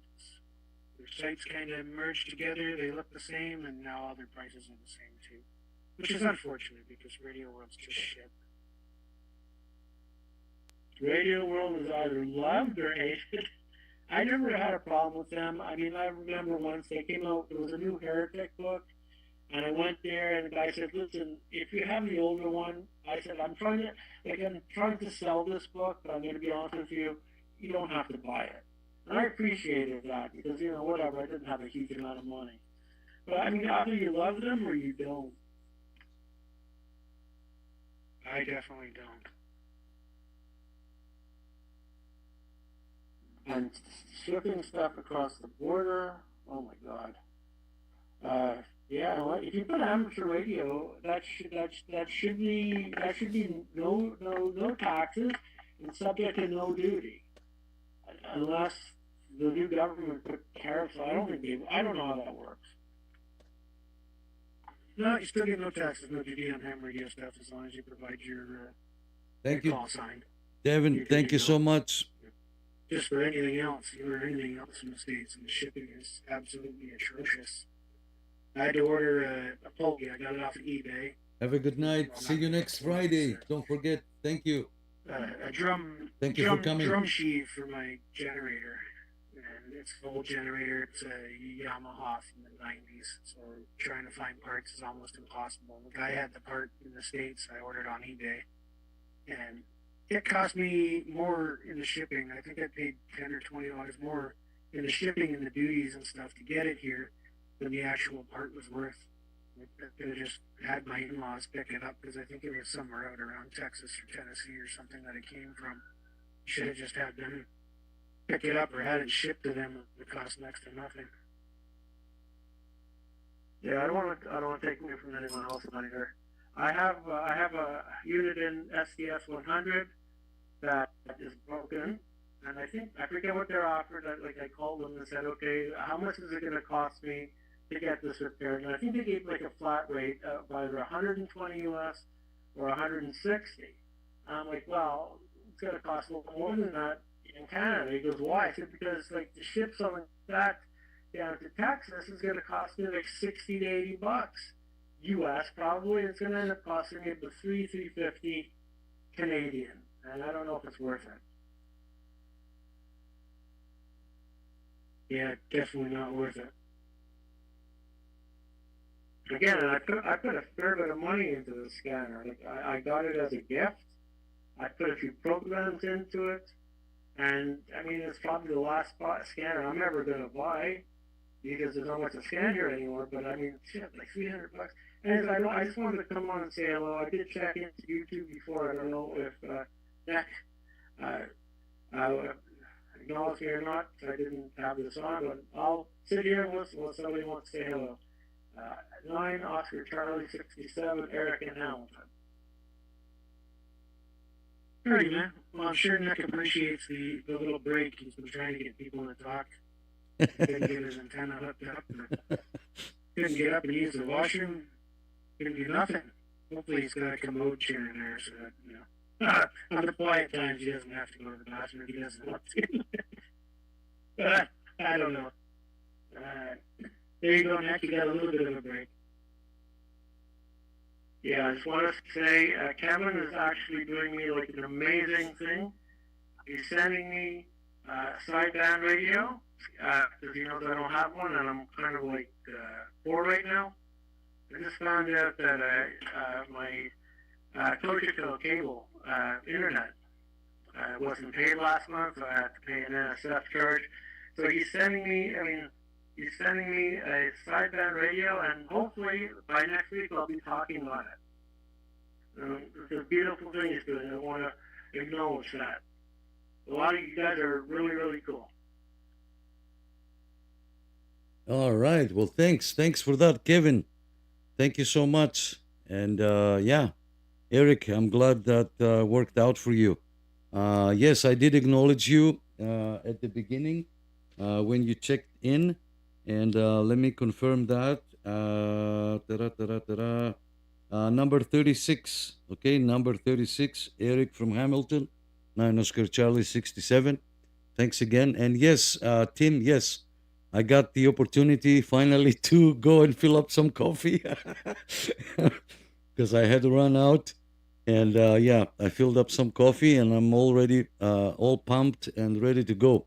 Yeah, I was gonna say, Eric, before you go there on the side, what's wrong with the scanner? What happened to the scanner? Does it turn on? Like, what happened? Okay, oh boy. Okay, it's an SDS 100. I'm not sure if you're familiar with it. There's a, what's the word here? I'm not very smart. the thing that you change things like the thing that you change like the spool on top, bro, it was loose. Like I would turn it and then it would jump like from one space down 20 spaces, and I turned it one time and it snapped off. So that's broken. So I can't. I mean, I can turn the scanner on and off, but I can't change anything unless I hook it up to a computer on onto software. And there's something else wrong with it too. But that's the main thing. That's like it's gonna end up being $200 to $300 probably US to fix. Like the spool on the top right, I can't. Again, I could run it. I run it with software, either Arc or Uniden Home or whatever software. But it's basically I can't really use it.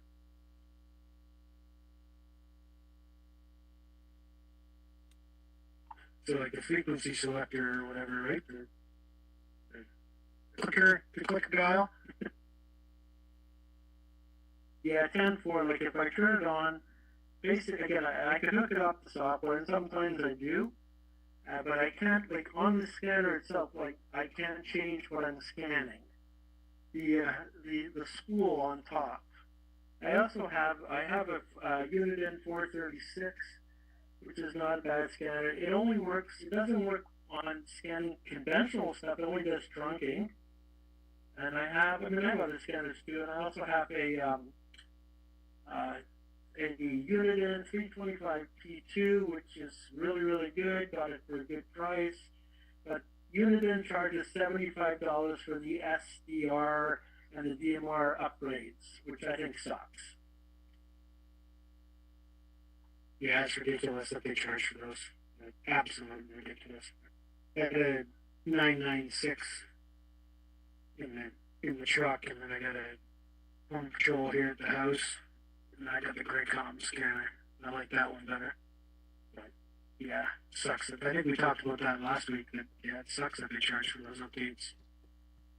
Yeah, it's too bad. You can replace that selector switch yourself, but yeah, those little intricate ones are tricky. I had to do mine in my FD100, but it's an older radio. It's a pretty direct swap. It was kind of easy as long as you find the right one.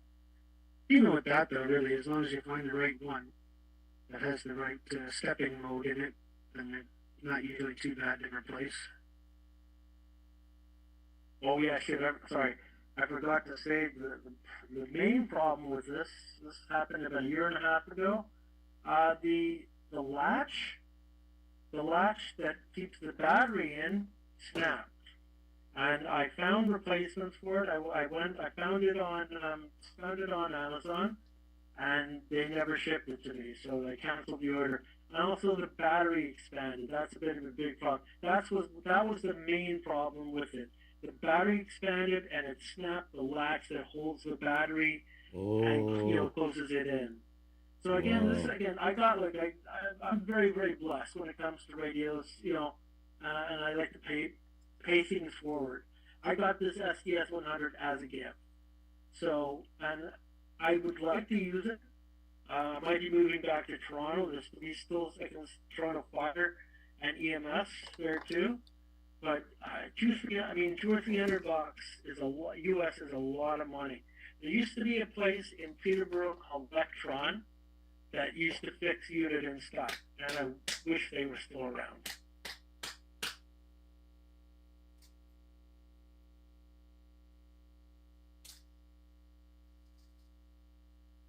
Yeah, you're hard pressed to find anything around that fixes anything anymore. Yeah, it's unfortunate. At least you can still use it with the computer, though, which isn't too bad. Yeah, there's one thing I have to do. One thing that I have to do is I have to wrap it with Scotch tape because, like, the latch is broken and the battery moves at all, it shuts off. Yeah, this was a gift, and it's a really apparently the new SMA, what they're called, the new SDS 150s are much better. They come with better batteries. It comes finally with Bluetooth. They're doing the 21st century, guys. Uniden. Bluetooth and an app to allow you to listen to it while you're not at home and stuff. But I think radio would have probably charged close to $1,200 to $1,500 for that, and that's kind of a lot of money, isn't it? Especially considering there really isn't anything to listen to anymore on the scanner. I'm shocked at the prices of them. And you can see them all over Facebook Marketplace because OPP is like switching now, right? And I can still get OPP in my area, but a lot of the areas up towards Toronto and stuff, the OPP's done. So these guys are panicking to get rid of all their radios, and they're still charging high prices for them. It's almost not even worth having a scanner anymore. I used to have a feed set up on Radio Reference and shared my roads and the police and the ambulance and all that from this area with all the different scanners hooked up. I dropped that years ago, but yeah, nowadays you can still get the ambulance. They're still on the analog trunk system. But most other things, like a bunch of road departments and everything, they've all gone to DMR. So I'd have to get a DMR scanner in order to listen to them, which I can with my little Whistler or Graycom, whatever you want to call it. I can listen on that thing, my Whistler 1080. But the unions, I wouldn't pay them to do anything like that. I don't want to take up like the whole thing here. My name on Radio Reference, I've been a member for 25 years. Everybody knows me. That's probably the asshole. My name on there is EJB. I've posted about 2,700 times, mostly on the Ontario forum. But yeah, I guess you're not in Zone 1, the OPP are gone. The only thing you can listen to on the new provincial system is the MPL, and they're boring. What, do you know your name on Radio Reference? And I guess you're in east of Zone 1, which is GTA and West? Yeah, I'm out here in Zone 2 with what are they? I think it's Echo and Juliet out here, and what's Peterborough? The India and Foxtrot units. Yeah, I'm in Zone 2 out here in Lindsay, Peterborough area. Okay, 10-4. Yeah, I have a friend that lives in Peterborough, and another one that lives at the border between, I guess it's Northumberland and Durham. And when I go out there, yeah, last summer I was listening. Yeah, apparently they've had some problems switching over, so that's why it hasn't happened yet. But yeah, on Radio Reference, I'm pretty well known. My name is EJB. What's yours? I don't even know. I haven't been on Radio Reference in years, man. It's been a lot of years since I dropped those feeds. When you remember, I'd have to get on there. I just signed in with my email all the time. I don't remember which name I picked. Yeah, I was on there, I don't know, that was probably 12, 15 years ago. I had the feeds going. And I dropped it probably 10 years ago at least. So it's been a while since I've been on. Okay, 10-4. I understand. Yeah, I remember a lot of the idiots would say, how come the guy dropped the feed? How come I can't hear them anymore? And we would say to these guys, these people are putting their feeds online. It's not for free. You have, internet, whatever. And they'd be like, how come I hear the feed anymore? It's like, go get your own scanner, you. Yeah, man. Well, it was those feeds that really kind of made the cops all decide to go encrypted, right? Everybody could be listening on their phones. I basically did it on Radio Reference just so that I could get the free programming and stuff, right?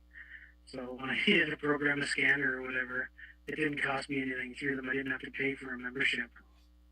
So that's basically why I did it. But, it was nice to have the roads on there. There weren't people that actually listened to it all the time. You get the road updates and whatnot from these guys, right? And patrols are out and whatnot. It was kind of neat. Yeah, I got out of that a long time ago. Yeah, 10-4. The owner, I don't know if you remember Lindsay, he's actually a really, really nice guy. He's got the dream life because I think he was a stockbroker of some sort. But he basically took his hobby and turned it into a part-time job and became a millionaire from it. I mean, Radio Reference is the scanner site in the world. They have their own, philosophies when it comes to streaming and about how they broadcast. And yeah, lots of I spoke to some police about this, and they were pissed that people had them up.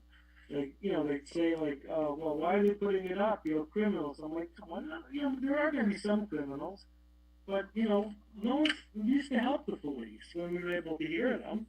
I would say, hey, there's a drunk driver. I can hear you. You're about a block away from me. Come on over." Now I'm like, screw you. Handle it yourself. Yeah, exactly. And stuff like that, the public should be able to listen. There's been a lot of incidents that have happened in this area, and I've heard it on the scanner and listened to everything go down, and then once it hits the media, it's a completely different narrative when it hits the media, which is a little bit disturbing.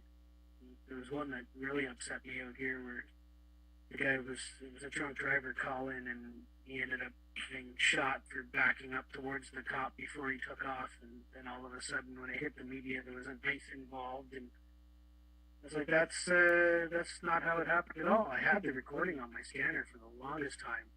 And then my memory card went bad on my Whistler. I had the recording of the whole thing, the whole incident on there. And yeah, no mention of a knife until it hit the media. Yeah, 10-4. I still have a lot of recordings on my SMS, SDS. On the Home Patrol I have, and the 436. I don't want to keep, if anyone wants to jump in, I don't want to monopolize everything.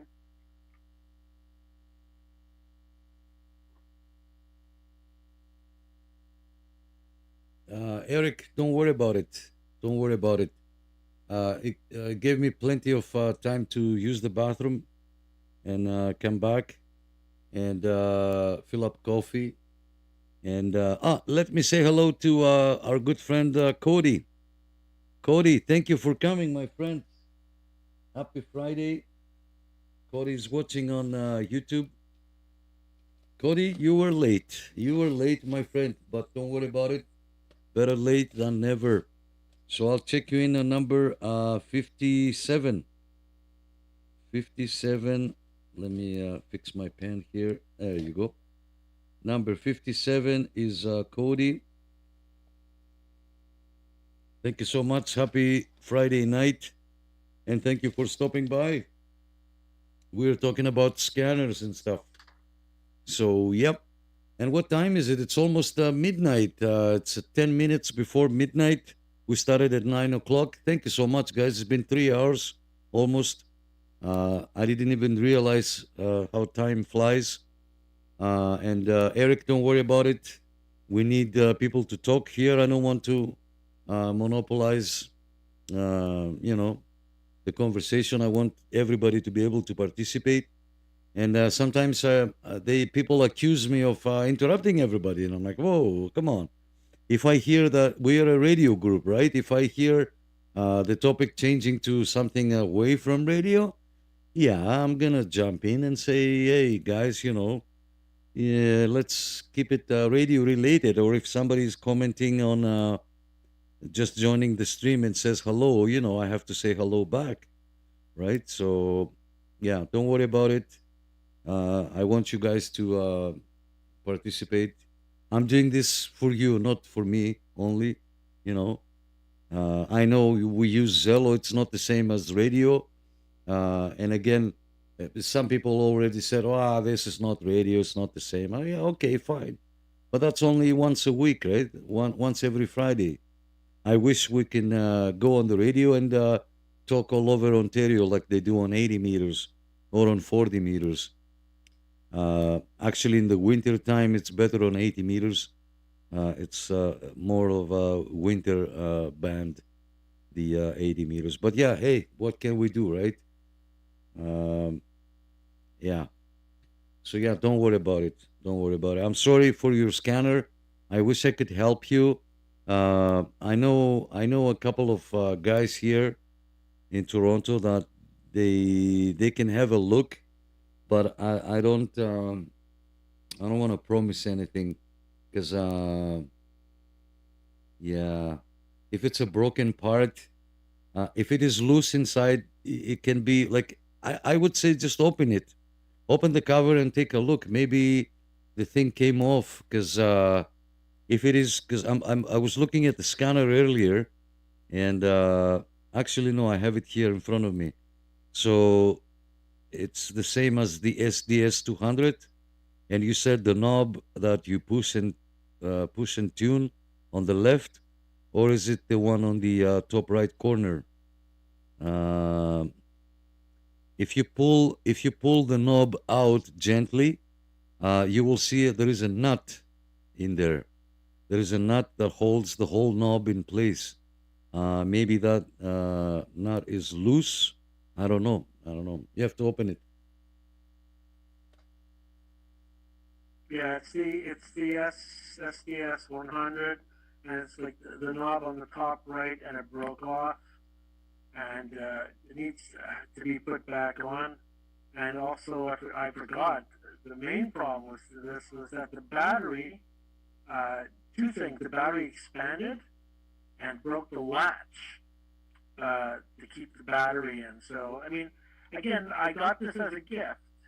And, I'm going to have a little bit of money eventually to fix it, and I probably will.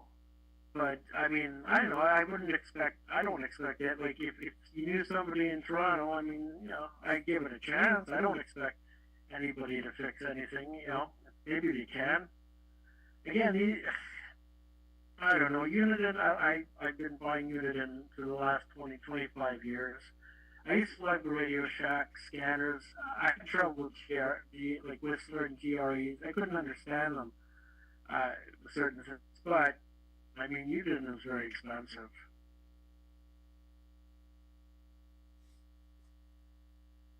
Well, I don't know how bad is the knob. You can always pull the knob out gently, and you can pull both of them because there's two on the right side, and you can see inside like if the nut is loose or maybe it came off. And if you open the cover, if you push it with a plastic screwdriver or with something, you can push it and hold it in place, and then put the nut back, and that will secure it back in place. The battery, if the battery expanded, if you can find the same battery, and you say it weakened the bracket, you can put the battery down even with that heated gun, the heated silicone. You can put a couple of drops there and just squeeze the battery there, and that will hold it in there, and it's not conductive. So depends. Like, yeah, I would have to see it, but I would say just open the cover. Don't be shy. Just open the cover and take a look inside. I don't know if there is a tape, a protective tape that if you, or a seal, if you break the seal, you lose the warranty. I don't know. Yeah, that sucks, man. I'm sorry. That sucks. Oh, by the sounds of it, Nick, he broke the knob right off, broke the shaft of the selector switch right off. That's what I'm gathering from it. I have an FT60 that it got dropped and it's bent. I'm worried about it breaking off, but if it breaks off, I'll just replace it. It sounds like he broke the selector knob right off and took the shaft with it. Yeah, 10-4, exactly. It broke right off. I'm not sure. Did I save it? I think I did. But yeah, it broke right off.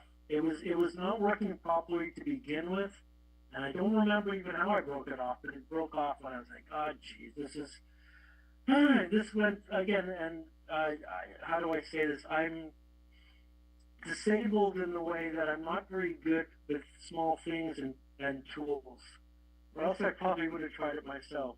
I have the knob here, but it did break off. And I have it here. I tried to reconnect it, but I couldn't get it to go. Very, very tiny, fine drill bit. Drill a hole down into the remaining bit of the shaft that's there, and then a hole into the shaft that's on the knob, and then a thin piece of metal and glue them back together. Some fine detail work there, but I've fixed them that way before. Drilling out each side, putting a little shaft in, and gluing it back down. Yeah, no, you need to replace it for sure. Yeah, again, I mean, I forget the exact price that Uniden wanted. It's fine, whatever. If they're the only game in town, they're the only game in town. The only problem is that it's going to cost me between 60 to 80 bucks, at least Canadian, to ship it down there. And it's that handheld one, so it's, you know, I have box for it. The box will probably be about six inches by 4. It sounds good. I mean, it still works. I mean, right there, I have it set on Halton region, and I have it for the Metro Links, the DMR trains. They call in using the DMR frequencies.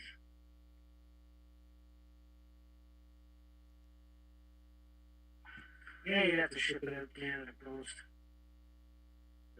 Canada Post is pretty much the cheapest to ship it right now. Yeah, and I mean, I don't want to talk badly to Uniden. Their business.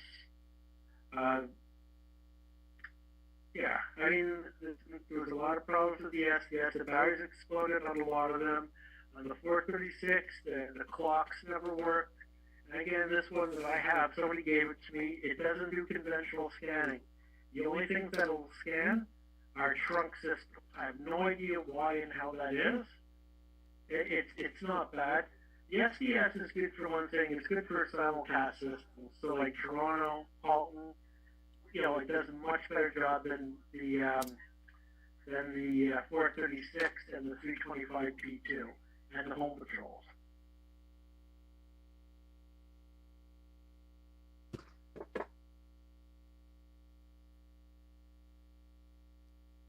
So you can't just punch in any, you know, analog frequency and pick it up. That doesn't. Something sounds strange with that. Usually, if they'll pick up a trunk system, they'll pick up any analog frequency that you put on. Yeah, 10.4. I guess during the pandemic, a friend of mine had this. I guess he had an extra 436. He knew that I wanted to listen to DMR stuff because that's where everything is going these days.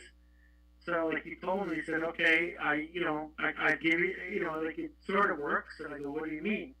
He goes, well, it works for trunking. And I'm like, okay. He said, but if you scan, like, a conventional system or a conventional frequency, this squelch won't work. So you just can hear static. And I'm like, okay. I mean, I tried to see if I could fix around it. But no, like, again, this 436, it does trunking systems quite well. But if I went to scan, like, if you can picture this, if I'm scanning, like, the rail, like CNCP, 161.475, 161.415, you press scan, and it's, like, static. When you want to do a search, like, from 140 to 144, it's static. No, like, it won't scan. Hey, Craig, Crazy Greek. There's no Thanks for coming. software. Thumbs up. That's odd. Yeah, 10.4, I changed the squall to high, and it still won't work. It's, again, like the guy, there was a lot of problems in this batch, the 436.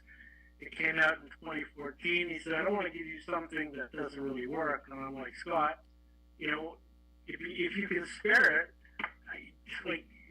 I don't care, you know, as long as it works for some things, giving it to me for free, I mean, like, well, work, but things that don't work.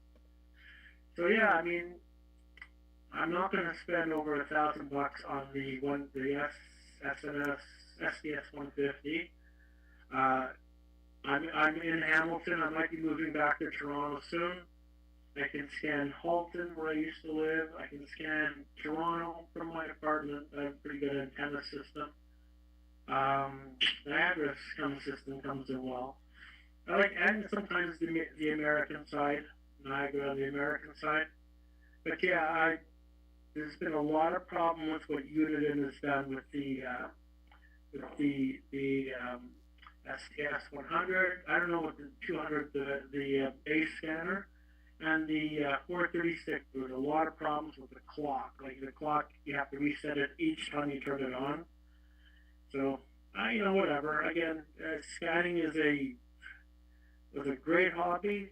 Unfortunately, it's not what it used to be. Yeah, that's the truth. I got the unit in 996. It's not the P2 version, it's just the 996. I got it free. It was at a hand meet there, one of the radio clubs, and the guy came in with it, put it on the table, and said, "Who wants this?" I said, "I'll take it. What do you want for it?" He said, "It's free. Here, take it." So that's how I got that one. I got a 15X too, but I had that hooked up with my other radio equipment upstairs, and the receiver is completely toast on it.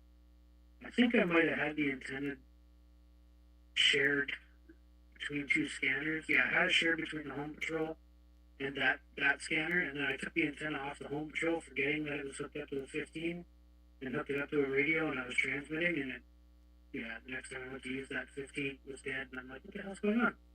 And I think I blew out its ears by just keying up the radio on the same antenna line, but oh well. It was a junk scanner anyway. The 15X is garbage. They still sell them.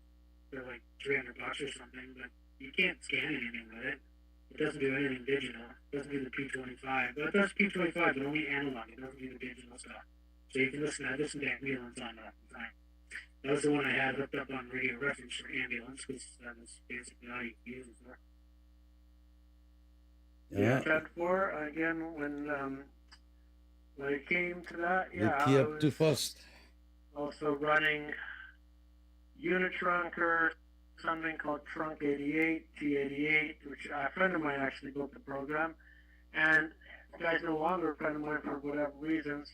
But the guy who does, I think, most of the, SDS stuff, his name is Andy. He's a brilliant guy, absolute brilliant guy, but socially he has got the brain of a 6-year-old.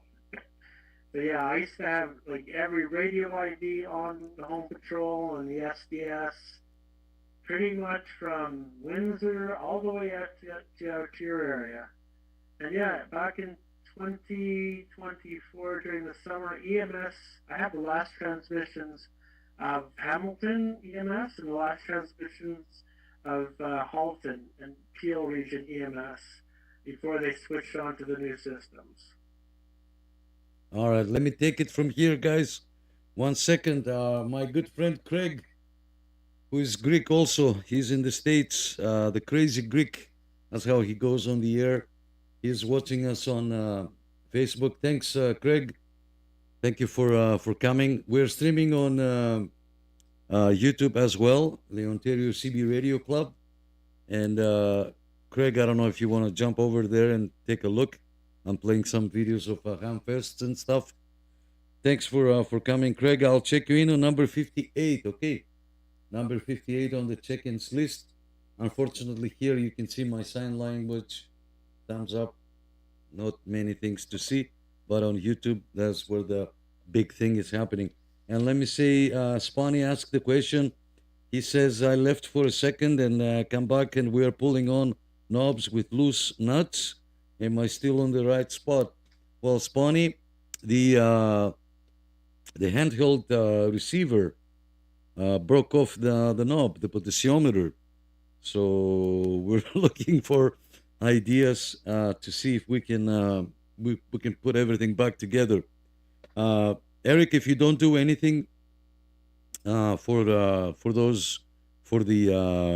unit in the receiver, if you come down here or come up here to Toronto, give me a shout. Maybe we can take a look at it.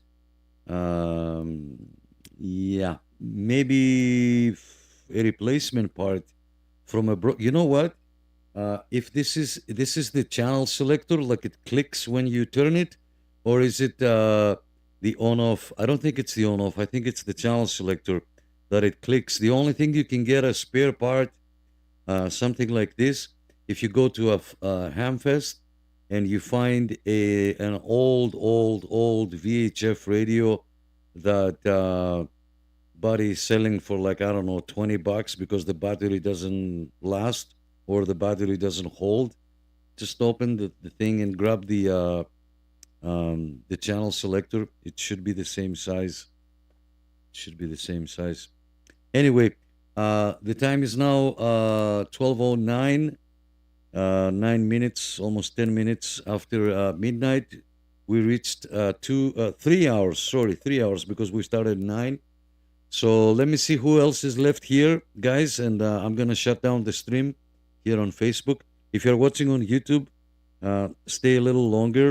I play some nice videos after at the end.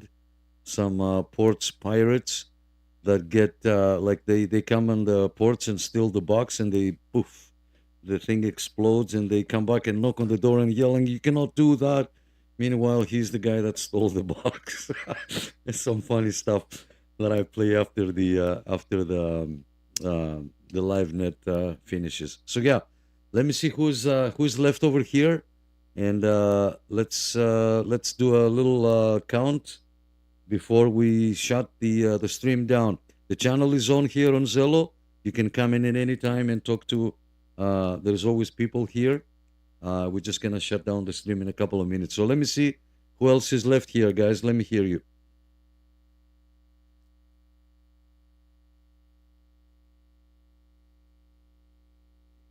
Really, you're not done yet.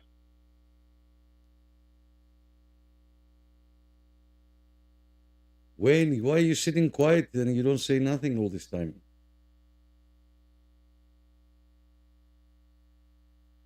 Well, I've been occupied. Just sandy bagging mostly,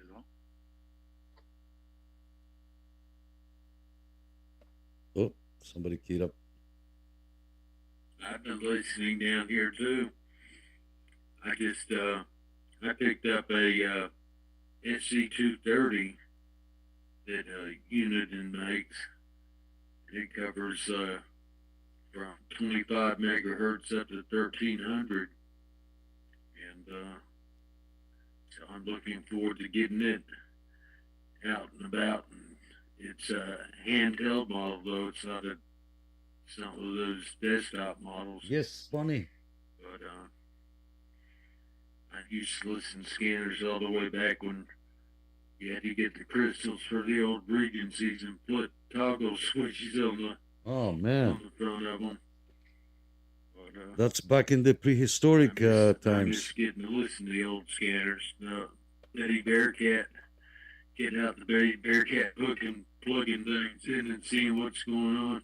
Yasut Craig, everything is fine. Thank you for coming. I still Kalispera. use my You speak any little Greek? Kalispera. realistic handheld 20-channel programmable scanner. It still picks up stuff. And Nick, every time you ask somebody to participate, I go to key up that somebody's there's less participation because it's already occupied.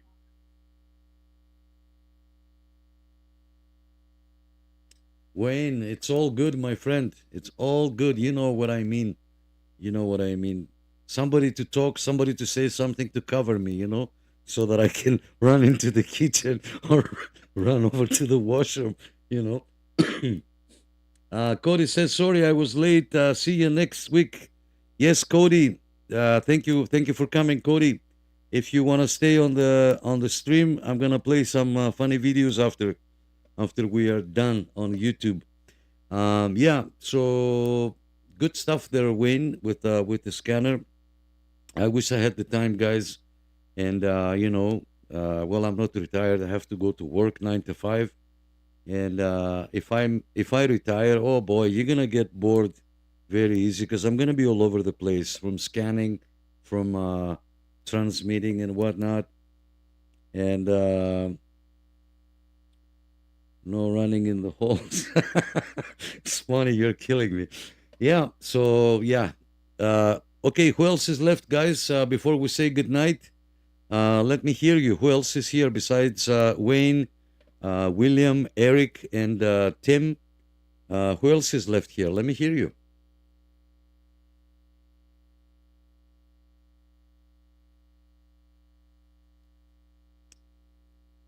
Going once?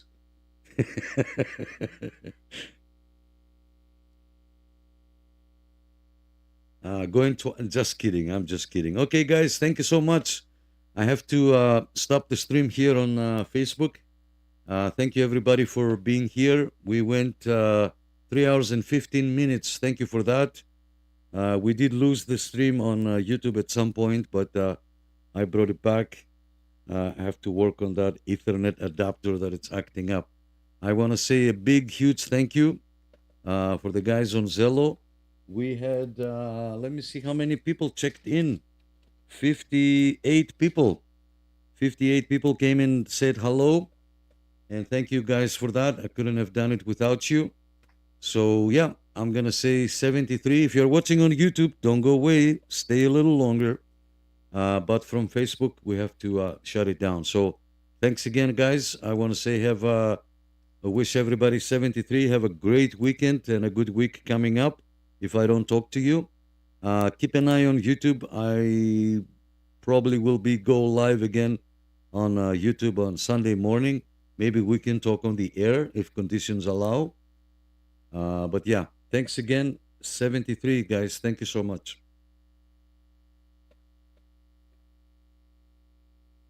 Sounds very Nick. How you doing, buddy? I'm not here. Right, Nick. I'll tell you what. I'm in Hamilton, but I have a mom in Toronto that I should go see more often. Remember, I mean, again, I go to Toronto maybe every 2 weeks, 4 weeks. We'll talk. Hopefully, we'll be talking on the CV, if not on here. Thank you for hosting me and trying to help me out. I'm going to go to sleep myself shortly. 73. 7-3, Nick. Thanks for the club and everything you do.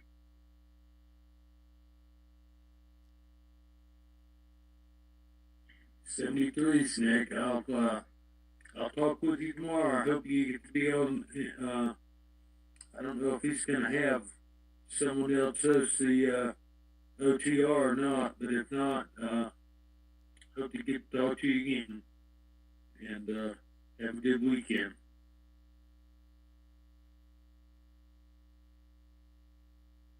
All right. Thanks, guys. Thank you so much. Yeah, absolutely, William. I'll be around for tomorrow night to talk to Dennis there. Yeah, good stuff. Thanks so much, guys. I'm going to say 73. Have a good night. If you're watching on YouTube, don't go anywhere. There's more stuff to come. All right. Thanks, guys. Thank you so much.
All right, son. We keep humping all night. We'll be in Dallas by morning. We're finally in Texas.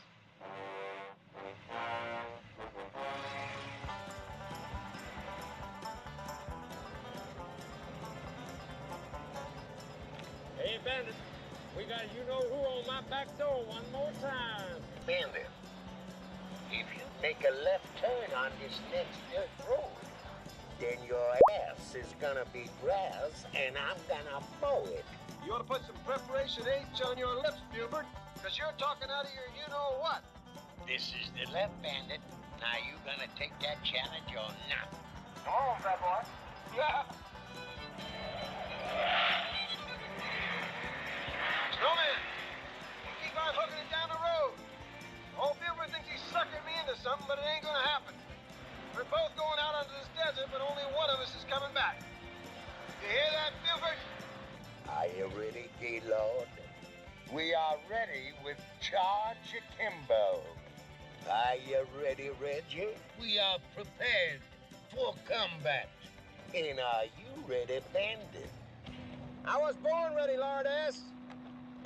Just take a little look up to your right. Now take a little look up to your left. Now take a look behind you. I'm about to crush your walnuts. About to get my walnuts out of here. Breaker 19, come on back. Let's hear your voice on the track. In the Ontario CB Club, there's always someone to talk back. Through the winter snow or the summer's heat, we'll keep the airwaves alive. In our rolling homes on wheels, it's the friendships that thrive. Antennas high, touching the sky, signal strong as we pass by. The Ontario CB Club is where we belong, under the open sky.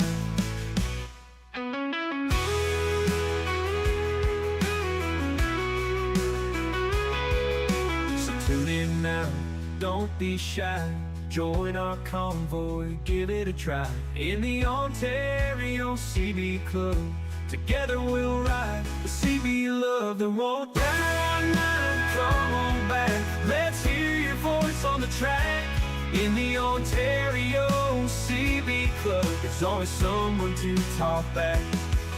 Through the winter snow or the summer's heat, we'll keep the airwaves alive. In our rolling homes on wheels, it's the friendships that thrive.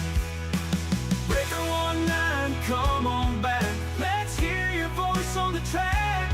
In the Ontario CB Club, there's always someone to talk back. Through the winter snow or the summer's heat, we'll keep the airwaves alive. In our rolling homes on wheels, it's the friendships that thrive. In the Ontario CB Club, together we'll ride the CB love that won't die.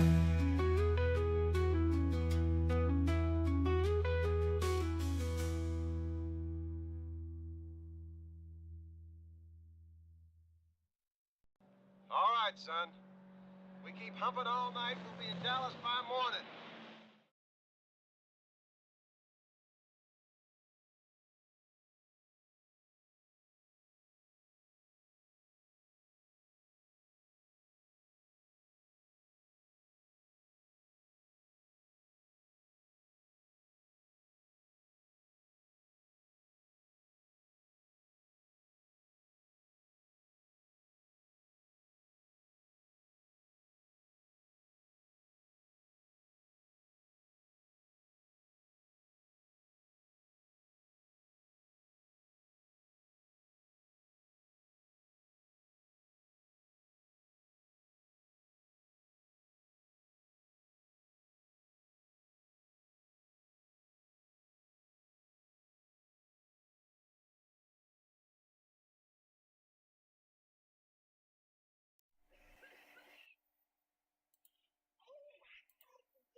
Jackpot, baby. Easy money. Oh, my lemon cease. You ruined my vintage leather. And where coming after you! Stop! You piece of kill you! Dang it!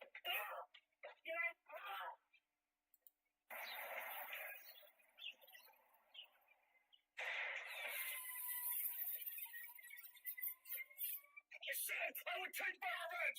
There we are! I am calling the cops! Officer, you have to believe me, they are setting traps!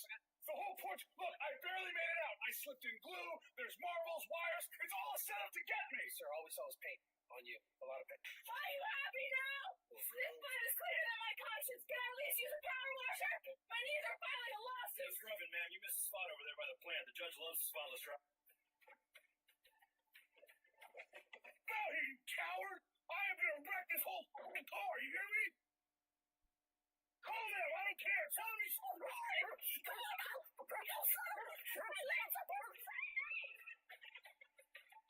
Look at my son. He looks like a smurf. Who is going to clean this? Oh my God, it's war.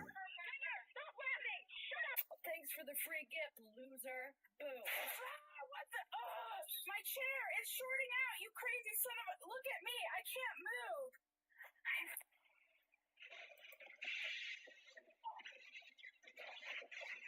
Now you'll put this on YouTube and laugh at me? I'm going to court. Whoa, it's in my eyes. No, I can't believe.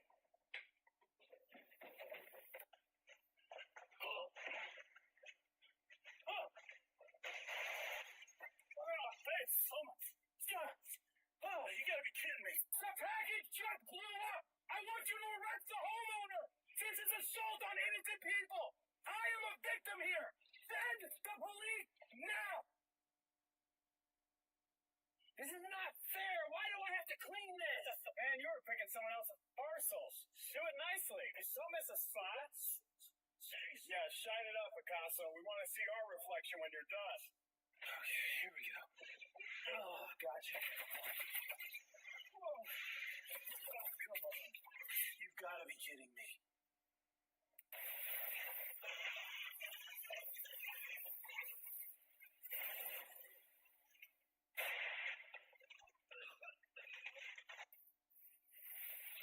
Here we go.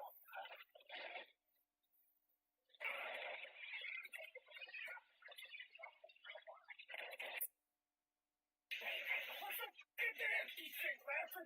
Hey, get off it! Get this dog off it! Ouch! Help! Get out! Jesus Christ! Let go! Help! Somebody! No, you coward! I'm gonna wreck your big fancy car, you hear me? Call them! I don't care! Tell them you started it!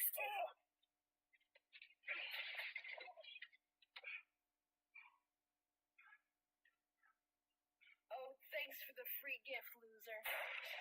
Boom! What the hell? My chair! It's shorting out! You crazy son of a... Look at me! I can't move! Pain is a health hazard! I'm suing you! Don't man me! Look at me! I'm glowing like a traffic cone! Maybe you'll have the cops open up! You ruined my car and my clothes! I want a refund now! Look at it! Look at that mess! It's everywhere! I'm not leaving till you fix this! Do you hear me? Now! By the time you see this video, I will be long gone.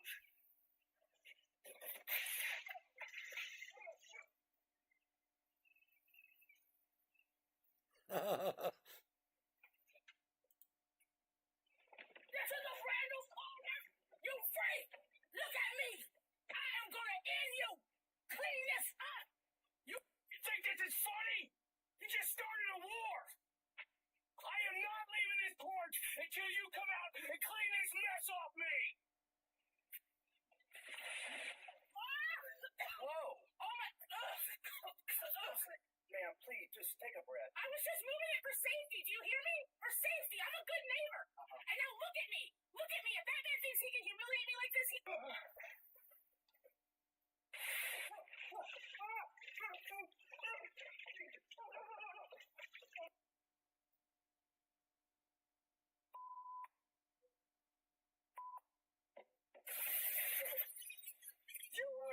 need. I can't.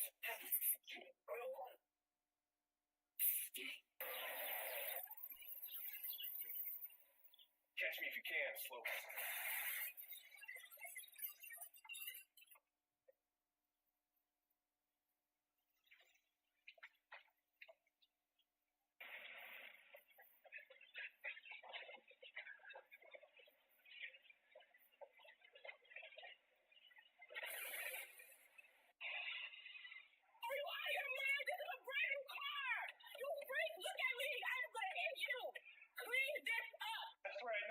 I was just picking it up and it blew up on my face. Oh, my eyes are itching.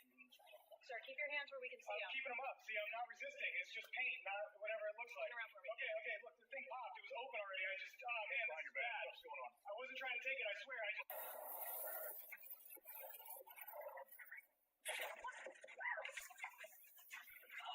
Oh, no. This is crazy. I can't believe this. This is not okay.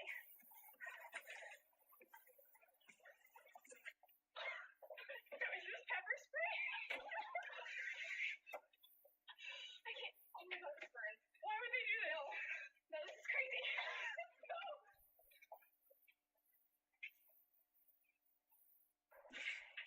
No! Are you kidding me? This is bull! This is straight bull! You think this is funny? You think this is funny? Look at me, look at this! I swear, this neighborhood is crazy! Man! Nah, I'm done.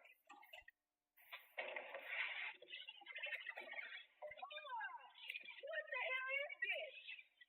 You got me messed up. This nasty. You're straight up nasty. Y'all wrong for this. Damn wrong.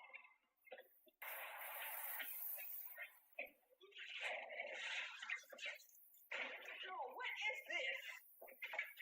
Oh man, this is all over me.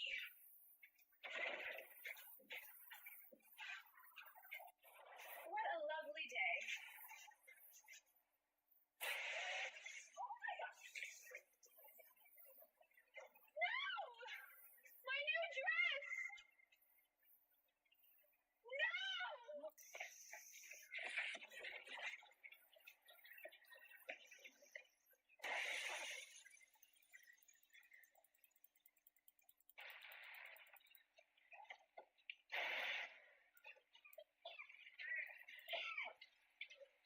Oh no. Thank you for the early Christmas gift.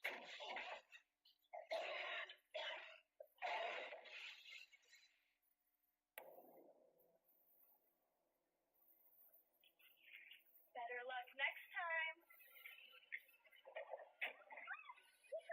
Oh my, it's in my eyes. I can't see. Get it.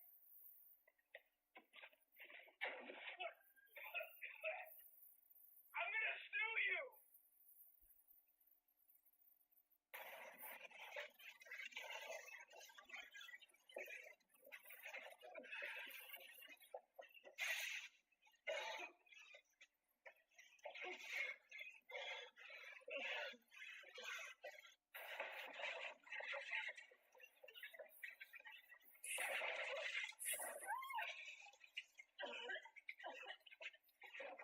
Thank you for giving it to me. Oh my gosh! Alright, just grab the box. Oh! Whoa! Ah! Oh, come on. What the? Are you kidding me? Hey, you got glitter all over me. I'm calling the cops. You can't do this. Sir, what's going on? This box, look at me. It's some kind of trap. I took it. It exploded glitter in my face. That's while taking someone else's Yeah, but it's not fair. You can't report Step a crime off the in the porch, middle. please. You hear me, you blue-brained, door-peeping pile of bah! You think this is funny? You think this is some kind of joke? I'll peel the paint off the sky and dump it on your porch. You hear that? Oh my! Look at me. Do you see this? The whole thing blew up. I opened the box and boom, paint everywhere. It's in my ears. Okay, sir, I understand you're upset. Let's take a breath. A breath? My porch looks like a flamingo crime scene. That package, you can still smell the chemicals. Look at it. It detonated. Who sends that through the mail? We'll figure out where it came from. Just tell me what you saw before it happened, all right? I saw my... My $50,000 suit is ruined! Are you crazy? You could have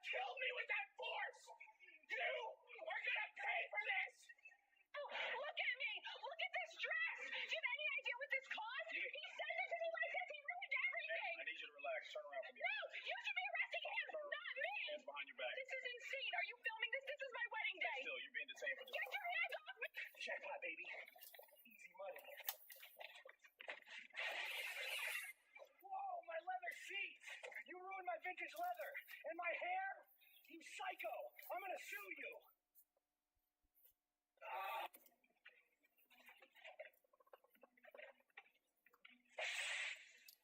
You've got to be kidding me. Great. Feels great.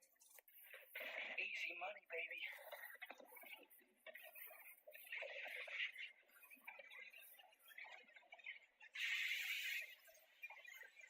What is this?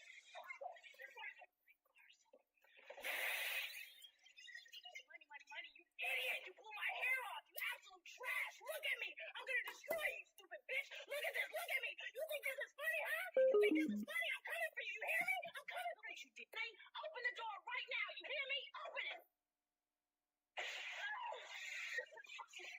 Are you... You're kidding me! You hear me? You're not allowed to do that! I'm calling the cops!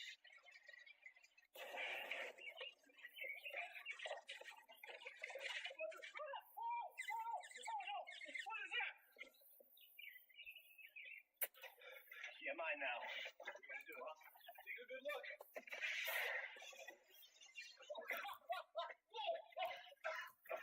Oh, my eyes! Damn it! They are trying to trap us innocent people. I just grabbed the parcel from the door porch and it blasted on me. This isn't fair. You called us to arrest the homeowner because you can't steal his parcel. You set that off yourself. I didn't know it was one of those traps. Look at me, I'm glowing. Sir, step back. We're going to sort this out, but you're not the victim here.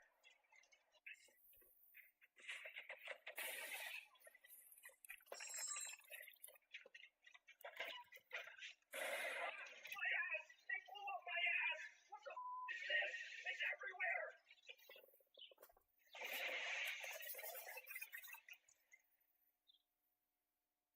You don't respect your elders? I'm telling my son! I'm telling you, I didn't do anything! Look at me, they dumped it on me, they set me up! You don't understand, this is a trap! Sir, take a breath, hands where I can see them. I'm the victim here! I came out and boom, bucket right on my head, you gotta listen! No, wait, hold on! This is not, I'm innocent! You're making it... Hey, open the door right now, you hear me? Open it! Are you... You're kidding me! Oh, what the... Oh, come on! I'm gone!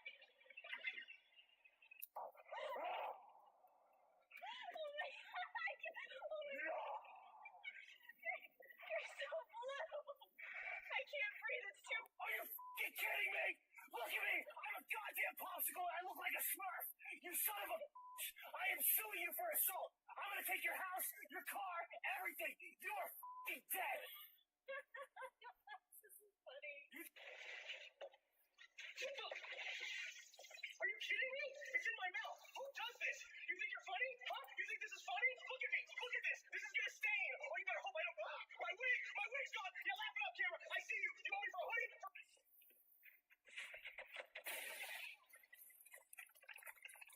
You think this is funny? I come home from work and find him like this, covered head to toe in green glitter. You think this is a joke?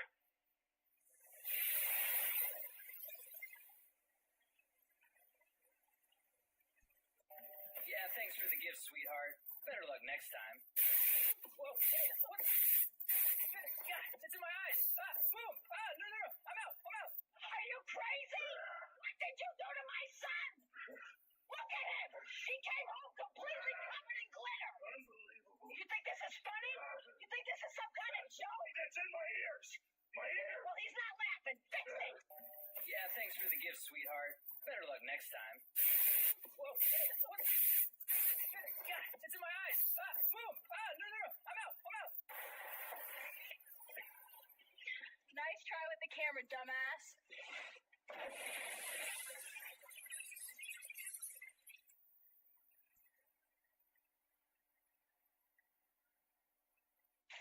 You see me, right? This is what it did. I picked it up and popped like a grenade. Glitter everywhere. What kind of trap is that? Take a breath. Just tell us what happened after the package opened. What happened? I blew up pink. That's what happened. Walking down the street, Spartan. It just exploded on me. I didn't even do anything. And was that package addressed to you? It was just sitting there. That doesn't make it yours. I'm still calling a lawyer. This is assault. Okay. I just need you to answer my questions.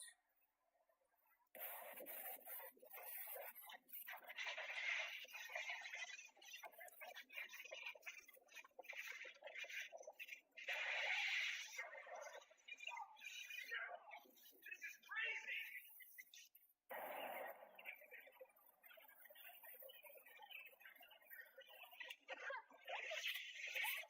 Are you serious? This is assault. I'm calling the police right now. I know my rights. This was left out here. You can't do this. Oh, what the hell? This is my friend's house. They told me to grab it. The package wasn't addressed to you.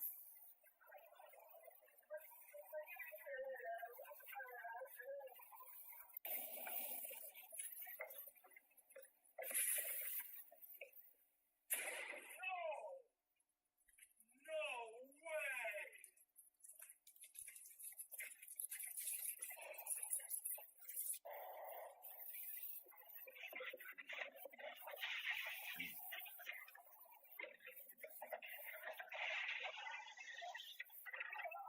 Oh my God!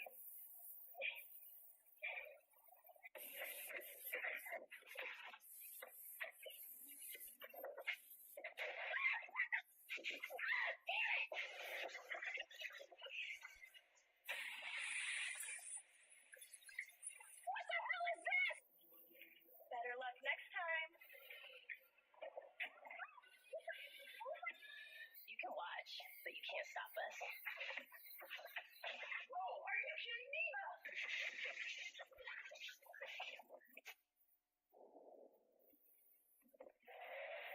Try that!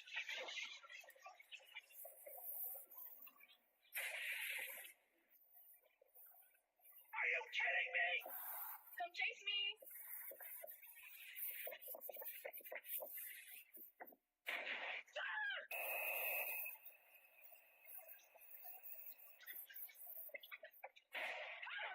It's in my eyes! It's in my eyes! Relax. Think of this as a delivery exchange. See you! Ah, what the? It blew up!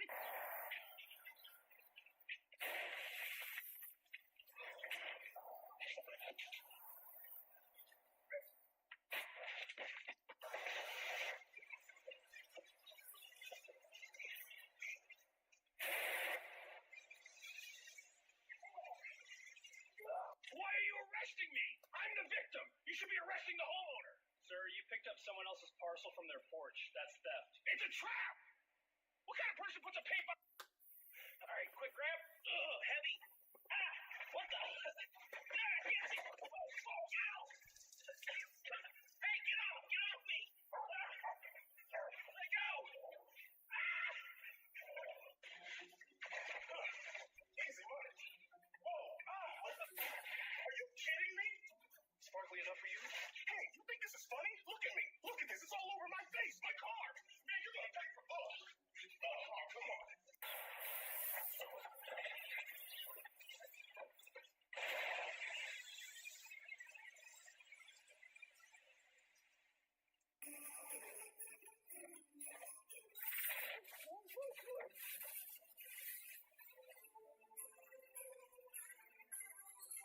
You think this is funny? You think you can ruin my driveway, my kids' clothes, and just walk away? Look at him! Look at what you did! You're gonna pay for this every dime. Do you hear me? I didn't even. Don't you start. What the? Ah! Casey! God!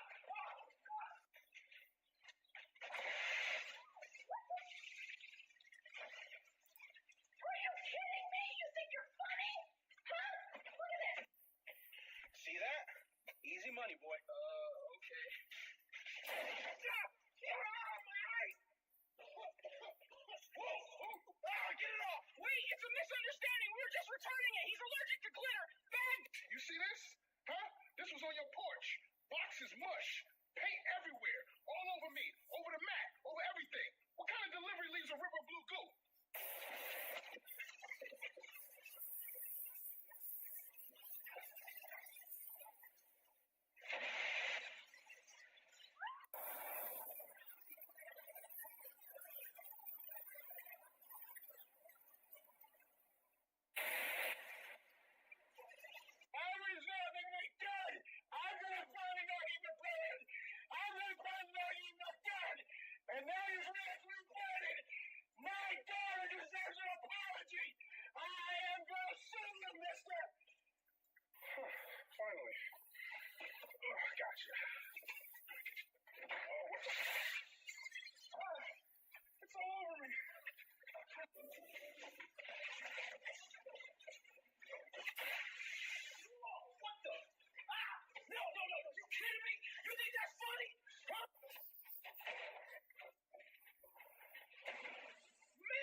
here, and I want you to remove these people immediately. They should not be filming me. Stop recording me. Do you hear me? If you do not stop filming, I will take all of you to court and sue every one of you for harassment. Take a breath, all right? It's not possible you did this to me.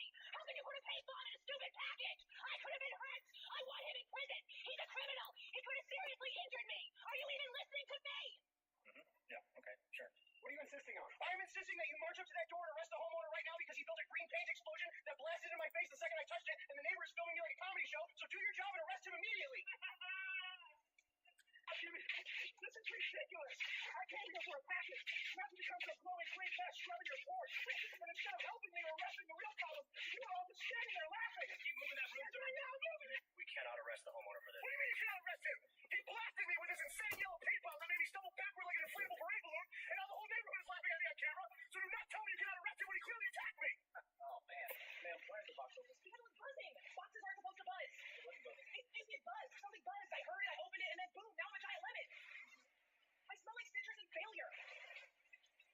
Why is your package filled with pink powder? Is this a prank? You opened it, didn't you? No. Okay, yes, but only a little. Look at me. Do I look like someone who planned to match your mailbox? You better come out and fix this. Look at me. You ruined everything. You broke into my property. You kicked my door. The paint is your punishment for trying to steal. It's freezing out here. I can't even. This stuff's in my eyes. That's on you. You kicked twice, man. You're lucky it's just paint. You wait till I go. You're done. Officers. I swear it exploded on its own. I did not do anything wrong. Paint can just ignite sometimes. Sure, keep going. That's what I'm telling you. I was just taking the box and next thing, boom. You finally came out. Now wipe this green paint off me and hand me compensation right now. Not later, not tomorrow, right now. Because if you refuse, I will drag you to court so fast you won't even have time to shut your door. I don't even know who you are. I didn't put paint on anybody. You know exactly who I am. This is unbelievable. I came here for one simple thing, and now I'm covered in paint, sleeping on the porch like some kind of punishment. And all of you were just standing there watching me. I swear I am the real victim in this whole stupid paint trap. Tell me exactly what happened. What happened is your homeowner set the most ridiculous exploding paint trap I have ever seen in my life. And the moment I touched that box, it blew up all over me like a giant paint grenade. And now I look like an oversized yellow parade balloon that I want to import immediately. You ruined my clothes and my body with your trap. You will clean me and you will pay for this. Pay you for what? You came to steal from my home. You brought this on yourself.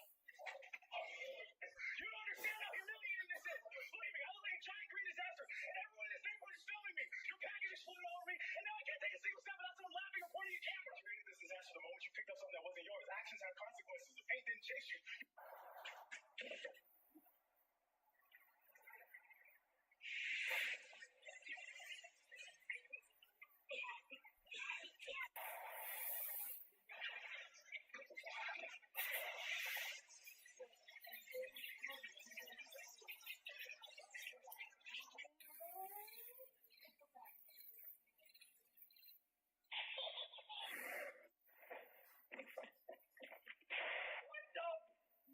Are you kidding me?